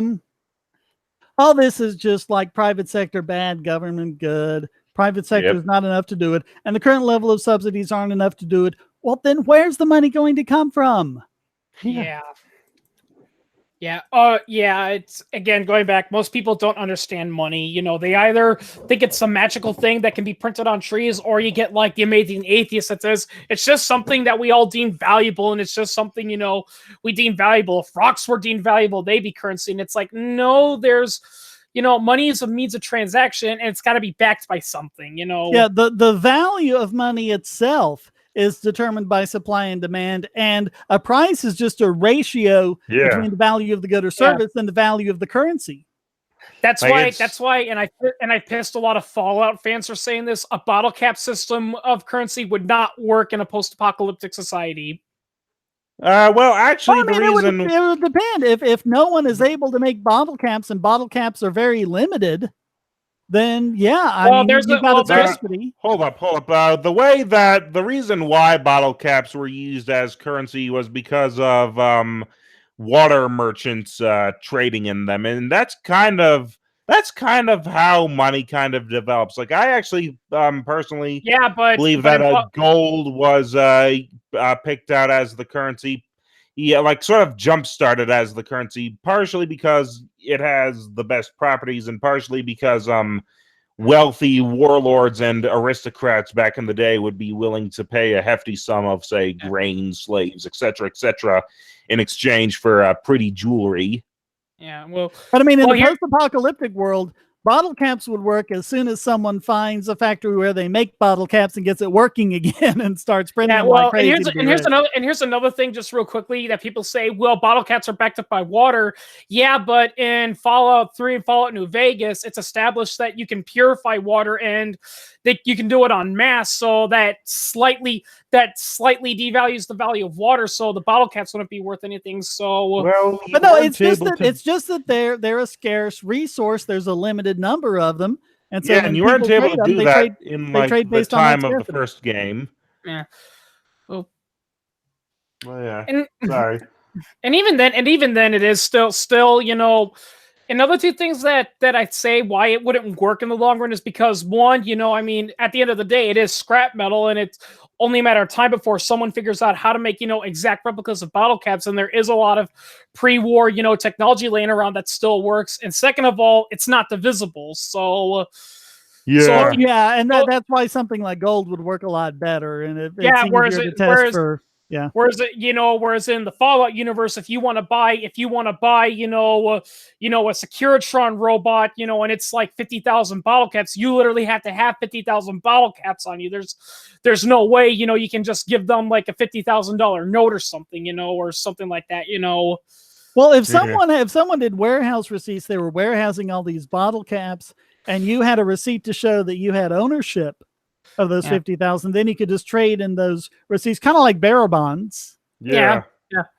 That's what we did with gold back in the day. Actually, like that was the first paper dollar money. Was actually backed by gold. Yeah, actually, that was the first paper money. Was it the Ming Dynasty or the Song Dynasty? One of those, and it was initially. I don't know if it was gold. It was backed up by something, and then it didn't take long for them to say, "Hey, we can just print more of these," and so the government printed more of them. And it was a literal death penalty if you didn't trade in those. I think if I recall correctly, some tribes in China, some people in China, tried using a silver standard, which worked for a little bit, but then, as you pointed out later, as technology got better, was found out that silver was much more needed for other resources. It has to be, as you pointed out, it has to be good, that it's useful, but also not too useful that it's not needed elsewhere. Right. Well, gold and silver actually had different purposes, as Murray Rothbard pointed out. Like gold was better for like large, like massive purchases and investments of very expensive things, whereas silver's good for if you want to like go and buy a soda. Yeah. Yeah, and actually, we laugh at it now, but copper used to be pretty valuable like hundreds of years ago because because of it, the only reason why it's not worth a whole lot anymore is just because, we use copper's very easy. We have the technology to easily extract it. So, well, it was actually more so valuable in like the early days, but tin was the resource that like really got sort of the ancient empires. That was pretty much the oil of its day because you needed tin to make bronze. Well, even up until the 19th century, it was actually, believe it or not, aluminum, because you'd go and eat with royalty, you would dine on solid gold plates, but the king or the queen would dine on a plate of aluminum because that's much more rich and fancy. And then they figured out how to extract aluminum from bauxite. And of course, now we make everything out of aluminum everywhere. And actually, Shane, here's another standard that a lot of, primitive, quote unquote barbaric tribes used to do, during the Roman Empire. Their measure of currency was done using iron because iron was used in armor and swords. So, and a lot of those tribes at the time were still using bronze or wooden weapons. And if someone had a bunch of iron, they say, hey, we'll give you, this amount of grain or whatever we have for the iron. Also, you want to look at what happens when a government spends much more money than it actually has and needs to make more. Look no further than the Roman Empire, of whom basically turned their the denarii from a silver coin into basically a one of those chocolate candy coins, but with copper. Basically, and that was the fall of it. And people say, well, it lasted for 500 years. Yeah, but it dropped in less than a century when the denarius went from like 95% silver to like 2% silver or something. Oh yeah. Because what they would do is they would collect a lot of denarii in taxes, and they just melt it down, and they'd add in zinc or whatever, so they could print out, so they could stamp out more denarii than they collected, and then they could spend that, and they just devalued it over time. Yeah, and actually, Hoplo, what you said about some monarchists saying, well, monarchies will take better care of the economy because kings, have their entire life, and they want their heirs to succeed, so they're not going to be so reckless. It's like, yeah, look at those sheiks in the Middle East that are technically monarchies. That's one of those things. There's that one prince of that one Middle Eastern country. I cannot remember which name it's from. I think it borders the United Arab Emirates and Saudi Arabia or something. It's a tiny one, but it's still big. And their prince, he literally has like a shit ton of mansions. He has like really high-end sports cars, and he once built like a multi-$100 million stadium just so Michael Jackson could fly in and perform for his daughter's birthday. Is that the one that borders Yemen, but they don't know exactly where because they never worked it out because it's such a worthless piece of land they don't care exactly where the border is between the two countries? Yeah. I mean, the only reason, it's one of those Middle Eastern nations where it's only, profitable because it has massive oil reserves. So that's the only thing that keeps it going. And once that oil's all gone, they're broke. So. All right, so a summary of the resolution they're coming up with. Guess what? It's created in consultation with multiple groups from the environmental community, environmental justice community, and labor community. You don't say. What about the economics community? Can we get them involved? Oh, no, they have no incentive to do it. They're bourgeois. So yeah. 5 goals in 10 years. I think we've covered most of these: net zero, greenhouse gas emissions, the fair and just transition, etc.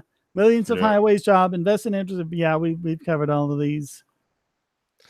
Should we point out her almost unholy fetishization of Frederick Delano Roosevelt? Yep. Oh yeah, he's like God to them.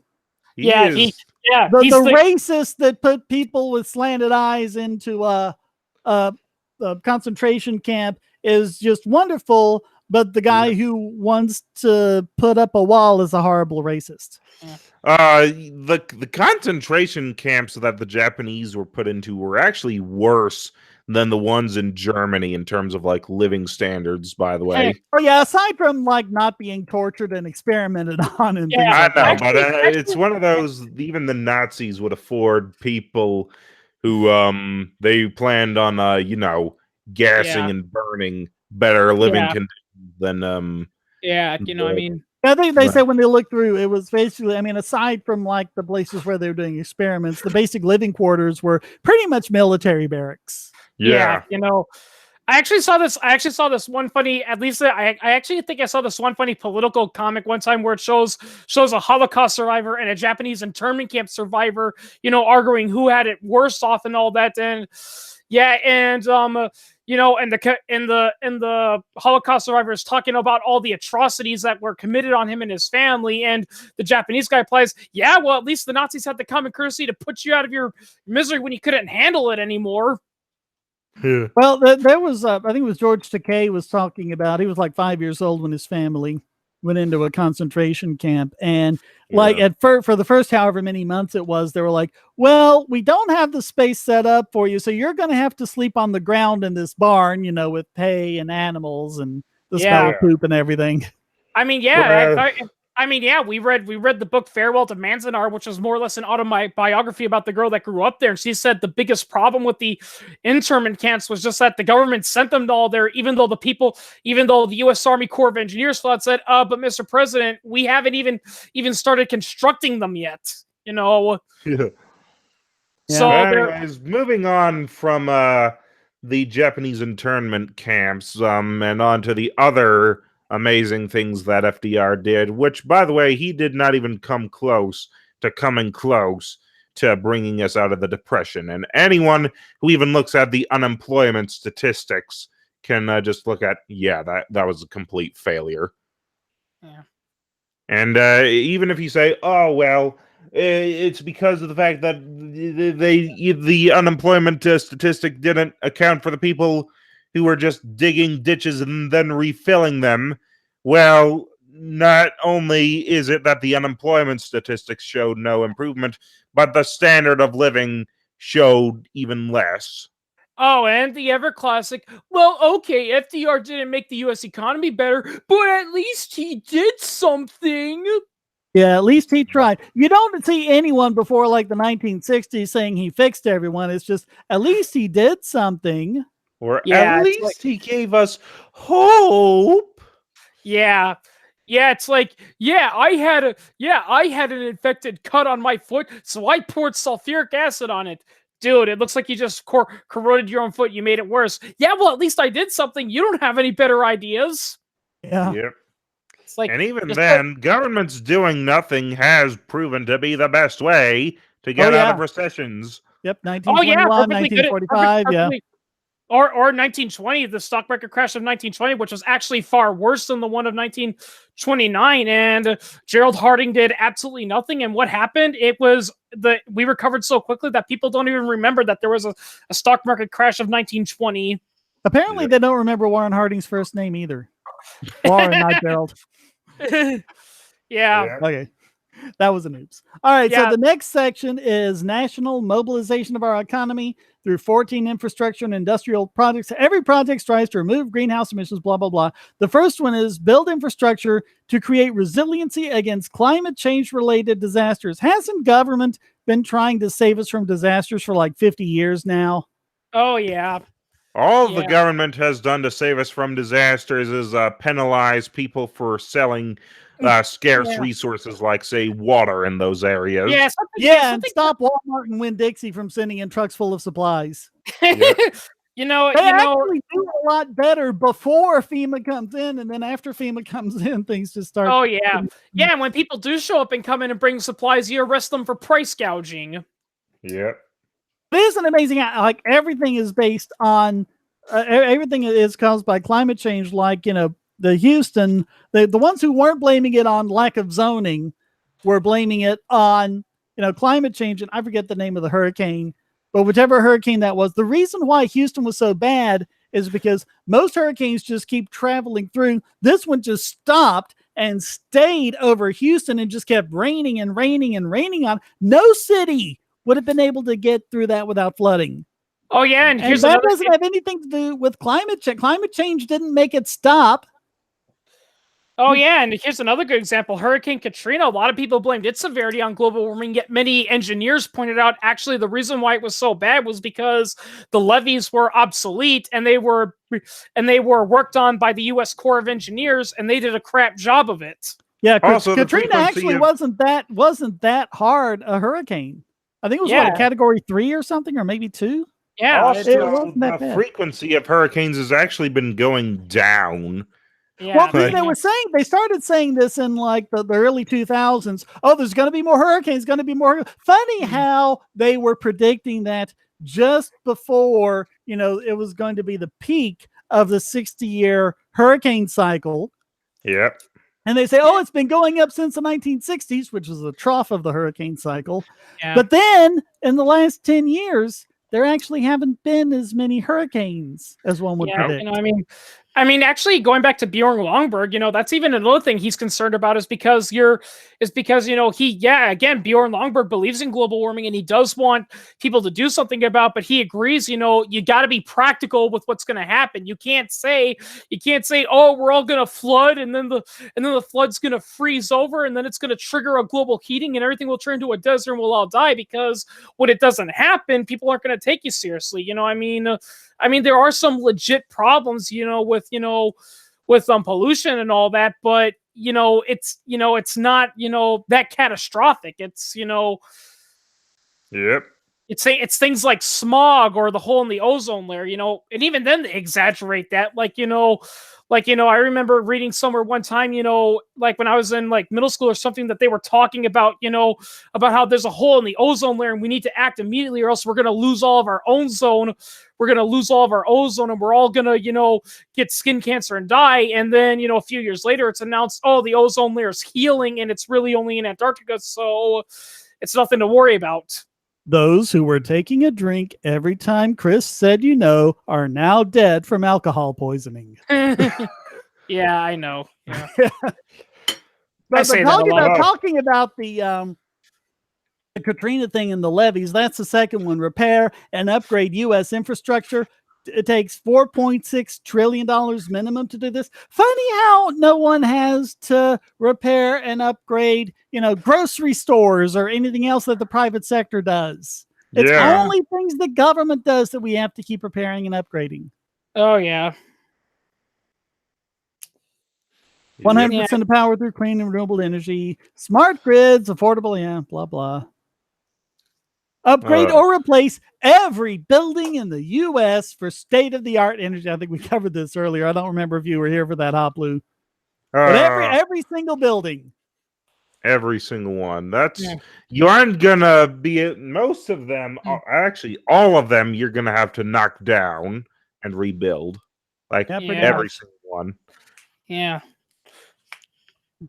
Expand clean manufacturing like solar panel factory. Do you have any idea what goes into making solar panels? All of the things they need, like rare earth minerals, a lot of which they get by strip mining and such like that. All of the pollutants. Yep. Also, by the way, when you need electricity the most is when solar panels are worthless, also known as nighttime. Or when there's a snowstorm or something like that, and the solar panels are covered with snow, but you need heat. Oh, yeah. Yeah, I live in... Or just in winter when there's not as much sun. Yeah, some parts of... Here's the thing. If we have, like, a problem with global warming, what's going to help us survive it? Electricity to heat technology. And cool homes when we need it. And... But again, I have to point out that if you look at everything, the whole manufacturing process, how much carbon it puts into the air, how much, space it takes up, how much of the ecosystem disruption there was. Nuclear is still in not only overall, but in every single individual category. Nuclear is far better than solar and wind. And I think it's like on par with hydro. The only thing about hydro is, when you dam a river, you disrupt an ecosystem, so it takes a hit from that. Actually, Shane, all this talk about environmentalism reminds me of a South Park episode I saw, one of the newer ones with Man Bear Pig, and that episode was just fucking cringy because they were basically saying, oh, we know global warming exists, so Al Gore's correct and all that, and I'm just thinking, yeah, we do know that global warming is a problem, but Al Gore was not right. Yeah. I mean, when he created an Inconvenient Truth, he said that by now, New York would be underwater. He said all sorts of stupid stuff. Which, by the way, that would be a good thing. Yeah. Gus the Rabbit says the ozone issues we stopped with CFCs, which helped tremendously. Actually, that wasn't it. It happened because in like the 1940s and that kind of the surrounding decades, but I think the peak was in the 40s, there was a lot of volcanic activity that spewed out of the stuff in the air. And it was when all of that cleared out that the ozone came back. Yeah, and also some of the points that were brought up in that Man Bear Pig episode that where one guy's like, look, even if we do stuff to make Man Bear Pig go away, what's that going to do about China and all that? And I hate it when people say, oh, that's just a straw man. No, that is legitimate. I mean, India, China, Europe, those countries are actually very pollutive, and I mean, that's the funny thing about a lot of environmentalists is that they always want the United States to do something. It's like, well, what about China and India? It is an undeniable fact that the Soviet Union has done more to kill the Russian environment than even the worst stereotype of capitalism.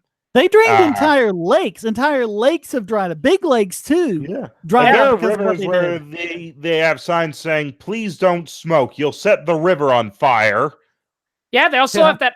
They also have that one island, that if I recall correctly, used to have a lot of animals on it and all that, but now it's practically lifeless, other than plants, because that's where the Soviets stored all their biological and chemical weapons. Yep. So this next one is nice and vague. Work with farmers and ranchers to create a sustainable pollution and greenhouse gas-free food system, universal access to healthy food, independent family farming, etc. So what is that going to mean? Are they going to ban GMOs and stuff like that? Yeah, that's another thing. What defines as health? The good old agrarian fetishization of family farming. Yeah. Oh, yeah. If all our farms were family farms, we'd be starving. There's a reason why people went to work in factories and why everyone, the standard of living just suddenly exploded in industrial societies, whereas agrarian societies like, say, Bangladesh are just terrible. Yeah, all this land I'm on was farmed by my grandparents. They didn't stop because some evil capitalist with a monocle made them. It's because they were able to do better things that, put more food on the table than them growing it themselves. And modern farming use less land. Requires industry to make stuff like tractors and tools. Yeah. Oh, and by the way, when you grow crops on land, it doesn't absorb as much carbon as just wild foliage would. Oh, yeah. So, I mean, if you're talking about all this extra land you're going to need for family farming, and especially if you ban, glyphosate and GMOs and all sorts of stuff like that, that's going to hurt stuff. That's going to hurt. Yeah, like I said at the beginning here, Shane, a lot of these people that talk about this, it's pretty clear they know nothing about agriculture or animal husbandry. There's a lot of work and resource that goes into owning a family farm. I mean, seriously, just listen to the John Denver song, "Thank God I'm a Country Boy." When he says early to bed and early to rise, that's literally how it is. You got to get up at like 3-4 o'clock in the morning, and you got to go to bed at 7 because you got to get up early again, and you got to work, pretty much throughout the entire day, stopping only for food breaks. Yep. Yeah, pretty much. Yeah, and people don't realize that song is supposed to be ironic. Yeah, I think that's the point. The whole point is like, he's working all day. He has no breaks except for food and all that, and he can't even play his fiddle. But that's the joke. The joke is, well, thank God I'm a country boy because I can handle it. But yeah, something tells me a lot of those, people that are saying all this, if you were to put them on a family farm, they wouldn't last a week. They, within a couple of days, they'd be complaining that their backs and feet hurt and they smell like cow manure. Yeah, so they're talking about overhauling transportation, replacing combustion engines with electric cars and everything else, charging stations everywhere. But check this out. Build out high-speed rail at a scale where air travel stops becoming necessary. Do they have any idea what that would entail? Number one, we are a massive country. We aren't like Japan where it's a thin mass of land. No, we are massive, and we aren't like say Australia where almost everything is around the coast and it's just a few farms inland. No, because of Manifest Destiny, we have cities dotted all over the place. Yeah, I And mean, just look at any map of all the air travel routes and think they need rails going everywhere those are. Yep. I mean, that's why I laugh at a lot of those Europeans sometimes when they mock, Americans for how much we drive cars and we don't go anywhere. And it's like, yeah, that's because a lot of European nations are smaller than most US states, so you can get from one city to another by just by a half-hour bus ride. We have cities, major ones that are going to be, a couple that are going to be a couple hours if you go by cars. They would take, several hours if you go by plane. And if you walk, you're going to go on an epic adventure. Well, Las Vegas is in the middle of the desert. Yeah. Pretty much a wasteland. Although it is a silver state, so Yeah. But it's there is no way that a place like Las Vegas would have been able to exist in sort of these kind of European nations where it was also already compact due to the fact that a lot of Europe is very mountainy and it's rainy and it's hard to transport people. That's the reason why a lot of maximum security prisons are built in the middle of the desert or in the middle of like a wild forest, because the point is, even if you escape, we're the only civilization and source of food and water, for the next 20 miles. Yep. Yeah. So the rest of that is just more about cutting the greenhouse gases that we've already covered. But here we're talking about social and economic justice. Oh yay, social justice! I'll go get my transsexual, rainbow colored wig, and my sign that says "Get this hate speech off our campus." Federal investments in organizations and businesses participating in the Green New Deal, ensuring the public gets a return on that investment. What do they mean? Are they going to send you a check somehow? I don't think so. The public, for the public, just read the government. That's what they mean. And here's another thing about the whole return on investment. Again, they're falling for the zero-sum fallacy. They're saying, yeah, well, if you buy something, you're losing because you just lost money. Well, yeah, but that's because the thing you're buying you think is worth the money, so you are gaining an investment. The person who's selling you that item values your money more than the item, and you value the item more than the money. That's how voluntary transactions work. Yeah, ensure the environmental and social costs of emissions are taken into account. How? They don't say how. Yeah. Yeah, I mean, I'm all for privatizing and marketizing externalities if they've got a good way of doing that, but it's like they don't really have any sound. They've got all these lofty goals and all this flowery rhetoric. They don't seem to have any solid plans.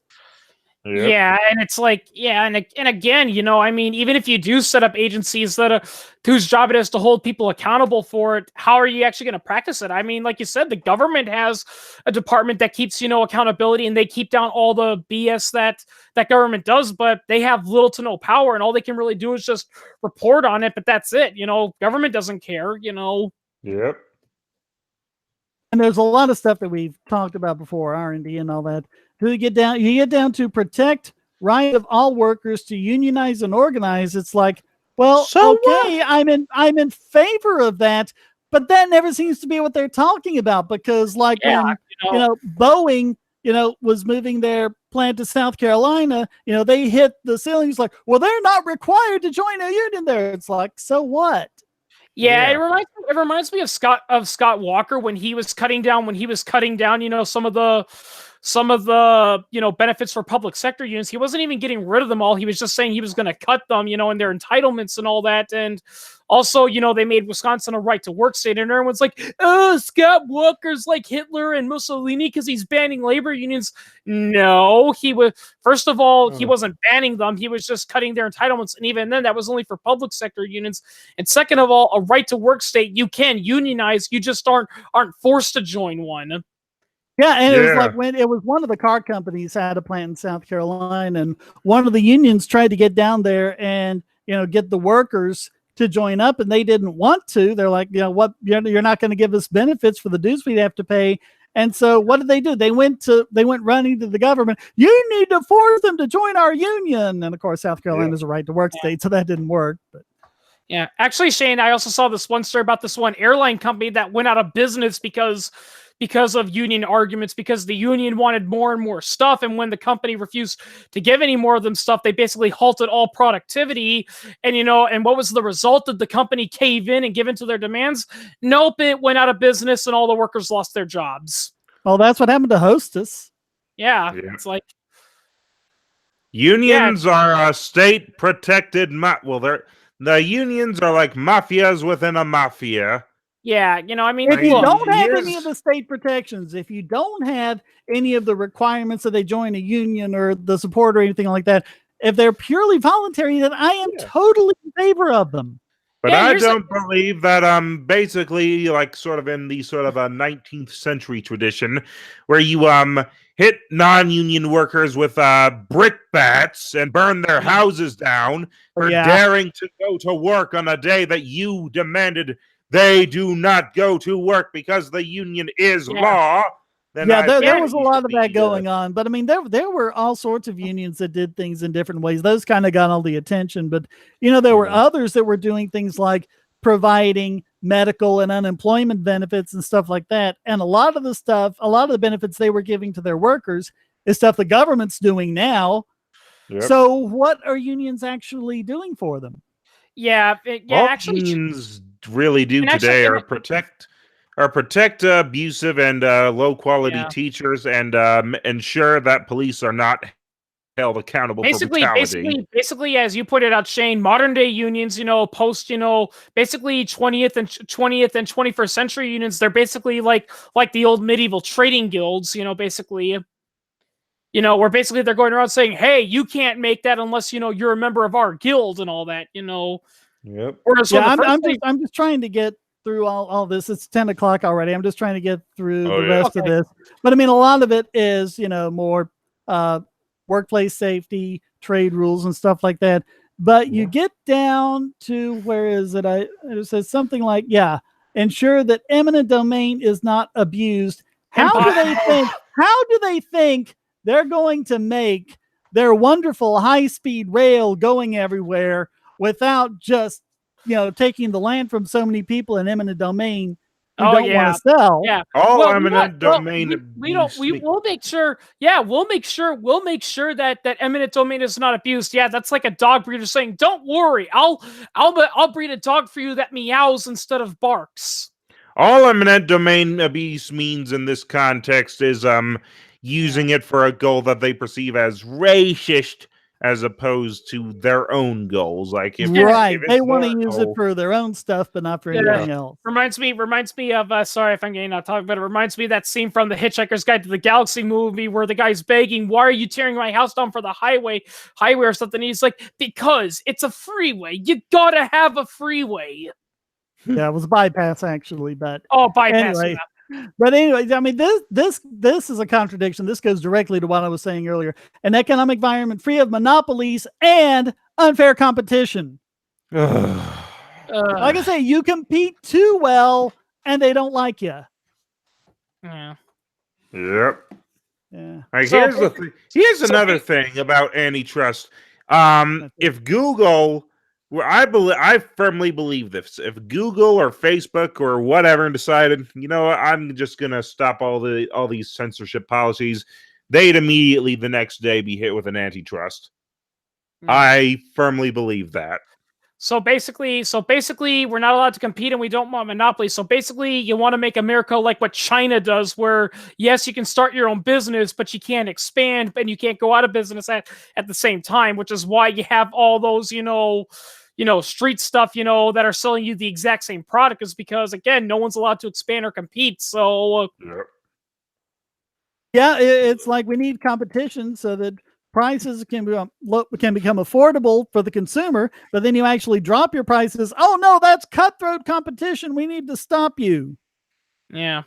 I was making this point back when the whole Obamacare thing about the contraceptives was going on, because Walmart and Target had $4 contraceptives, $4 a month. Yeah. And I mean, that's pretty cheap. But there were a lot of states, like I think Pennsylvania, California, and some, where it was more expensive because government had price supports there to prevent this kind of cutthroat competition. So it was making it more expensive for women to get contraceptives. Well, why isn't that anti-woman and everything else? Yeah, that's the thing that always made me cringe is when they say, oh, they won't pay for my birth control. I remember the Hobby Lobby incident, where they're like, Hobby Lobby is anti, birth control, and the people themselves said, no, we aren't anti-birth control. We're just not going to pay for it. No, it was only 4 types. There were like 2 morning after pills and 2 IUDs they wouldn't want to pay for. All other types were covered, and people were saying things like, well,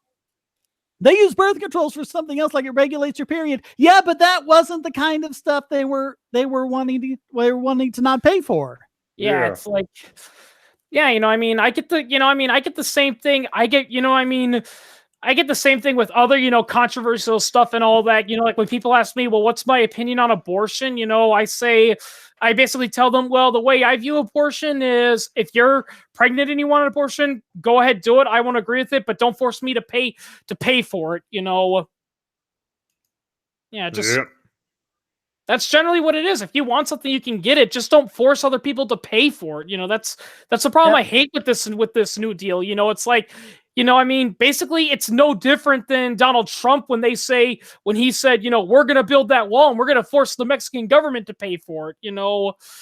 Don't force anyone to do it. Don't force anyone not to do it. Don't force anyone to pay for it. Don't force anyone not to pay for it. Yeah, that's basically what Cortez is saying here. She's saying, I want all these environmental and socialist policies in place, but I don't want to be the one to pay for it. I want to force other people to pay for it. Yep. Yeah. It's like, so some of these people even hear themselves talk, All right. Well, it's after 10 o'clock, so I think we need to be wrapping this up. Any final thoughts? Nope. Other than Alexandria proves once again that she's an airhead. I think that of Alexandria Ocasio-Cortez, occasional Cortex is getting a bit too much attention, in my opinion, because this kind of memeing or this kind of sort of freaking out is kind of what got Trump in office. And I don't think we should spare that quarter to AOC. And I'm not saying that this stream was a mistake or anything. It's fun to mock these kinds of things and debunk them. It's just don't be like a lot of these sort of Twitter cuckservatives of whom are just freaking out over this woman for all the wrong reasons. Or on the other end of the spectrum, just a little thing to bring up is don't make such a big deal about punching a Nazi, like when that guy, got arrested for punching Richard Spencer, and a bunch of people made the argument saying, oh, he shouldn't be let go. He should be congratulated because he punched a Nazi, and all that led to was thousands of people who had never heard the name Richard Spencer looked him up, and they're like, oh, that's who Richard Spencer is. Yep. You just promoted him. Yeah.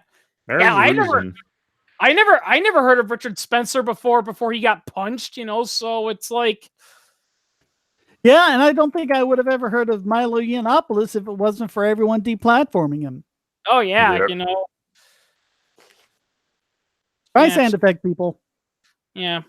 Also, another good thing to call the Streisand effect is also the martyr effect, which is what some atheists that are more rational do, which says why you shouldn't, why even if you disagree with religion, you shouldn't try to persecute it, because if you do, all you tell those people who believe in that, it's like, oh, see, they're persecuting us, so that means we're doing something that right, because if we were wrong, they wouldn't be fearing us. There's a reason why you see a bunch of trads and net socks popping up these days out of almost nowhere. Despite the fact that they were almost nowhere to be seen in the 2000s, but suddenly after, say, 2014 or 2015, they're all over. There's a reason why. It's because of the fact that there's just so much of a high culture persecuting them that there is just Yeah, and Shane, I mean, just a little quick thing, it's like, it's even so funny, like when they talk about how there's fascists and Nazis everywhere and all that, because doesn't that remind you about your childhood, because you still grew up, during the Cold War, and, they were telling you, you got to be on the lookout, because your next door neighbor might be a communist. Yeah, Look just how replace. good that Well, turned for out. a while there in the early 2000s, it was replaced communist with terrorist, and Yep. now it's Yeah. replaced communist with Nazi or alt right or whoever. It's the Funny, and same reditoric, just the names change. the funny Yeah. thing is that it made people pointed this out, is that there was actually a brown scare at the height of World War II. They were, with Private Snafu, you saw that all the time. They always say, never talk about what you do at work. Keep yourself introverted and isolated, and don't talk to anyone, not even your best friend, because he might be a Nazi spy. Yep. Yeah, it's like, that's why I laugh when they say things like loose lips sink ships. It's like, at the end of the day, it doesn't matter whether or not Hitler knew about it. It's, could the Nazis actually do anything about it? That's the irony, is that. Also, I don't think that the average U.S. citizen knows where the troops are hiding. Yeah, the reason why the U-boats, didn't work to ending, the supply to Britain wasn't because we kept quiet and we didn't let the Nazi spies hear it. It's because we were deploying so many ships and the Germans had too few U-boats that there was no way in hell they could sink them all at once. Yep. That was actually kind of the point of the convoy system. The whole point of the convoy system was you would have so many ships that even if the Germans did sink one, there was another one that was filled with supplies, but that U-boat's out of torpedoes, so it can't do anything. They actually had a lot of competent people working for them in the Nazi regime. It's just that the economics of it was so screwed up, and trying to centrally plan it all just, made it even more screwed up. Oh, yeah. Central planning doesn't work, even without period. World War II, it's really doubtful that Nazism would have made it to 1950, or certainly not much beyond, because it was going down either way. It would if the Third Reich were permitted existence, it would have just been the Soviet Union, but in Central Europe. Yeah. That's I think it was a lot worse than the Soviet Union. Oh yeah, it was spiraling. It was spiraling down, and a lot of people say, "Well, that was the war effort." Well, the war certainly didn't help because they put a lot of resources into it. But when you look at what else was going on at the economy, it was spiraling down. It was crashing. Yeah, they had they had shortage after shortage after shortage, as well as economic policies that made it so if your tire broke, you may as well just buy a new car because imports on rubber were heavily restricted. I'm not going to put a Godwin's law or anything, but it would be interesting to point out that Adolf Hitler was actually an environmentalist, believe it or not.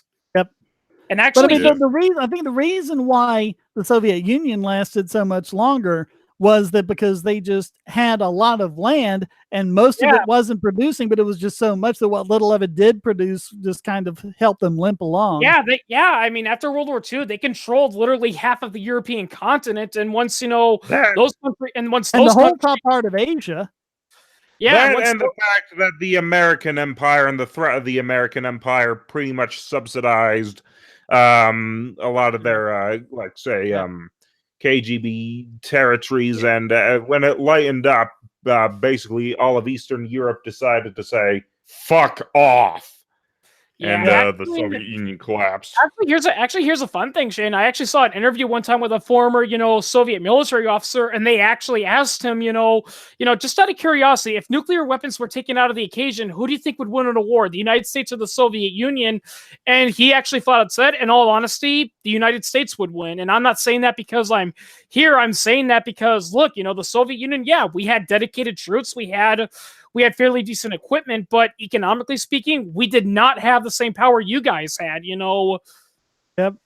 Never ignore the economic aspects of war. Yeah, even if we, it's like, as he pointed out, even if we destroyed, the U.S. bases, in Western Europe and all that, the United States had the resources to just rebuild, reinforce, and counterattack. Whereas if we lost, an entire tank division, there's no way we were getting that tank division back. It was gone. I actually liked Ron Paul's solution to winning the Cold War that he proposed back in the day, which was basically to let the Soviet Union just overextend and bankrupt themselves, and hey, when they had failed to invade Afghanistan and they ran out of bullets, guess what? Yeah. They died. Oh Yep. yeah. I love trolling Russian nationalists when they love to say, you guys got your butts kicked in Vietnam, and I'm like, yeah, and you guys couldn't beat Afghanistan. They're like, no, that was different. We voluntarily chose to withdraw. Yeah. Yeah, that's what the I US love did. that in A Fish Called Wanda, when Kevin Kline's character was saying to John Cleese, we in America like winners. And he said, oh, winners like North Vietnam. We did not lose Vietnam. It was a tie. That was my favorite part. Technically, we didn't lose. Basically, what happened was that it ended with a peace agreement similar to what happened with North Korea, but the North Vietnamese knew that the Americans weren't going to come back. So once all the U.S. troops were out of South Vietnam, they invaded, and South Vietnam said, hey, can you guys come help us out? North Vietnam's invading, but Gerald Ford said, nope, that's over. You're on your own. Yeah. Yep. Basically, All they right, called the so bluff. thanks everyone for participating. Thanks to Hoplu and Chris Hangartner. Thank you for having us on. Too bad more people couldn't come on, but Yeah, but this was great, and thanks to everyone in the chat, especially thanks to those who donated with a super chat. As always, thanks to all of my supporters. There's actually an easy way to support me now. Just go to donate.bogosity.tv, and all the different ways are kind of there in a single web page. So I appreciate that, and I appreciate everyone who watches and shares and subscribes and supports this. Thank you all very much. Stay strong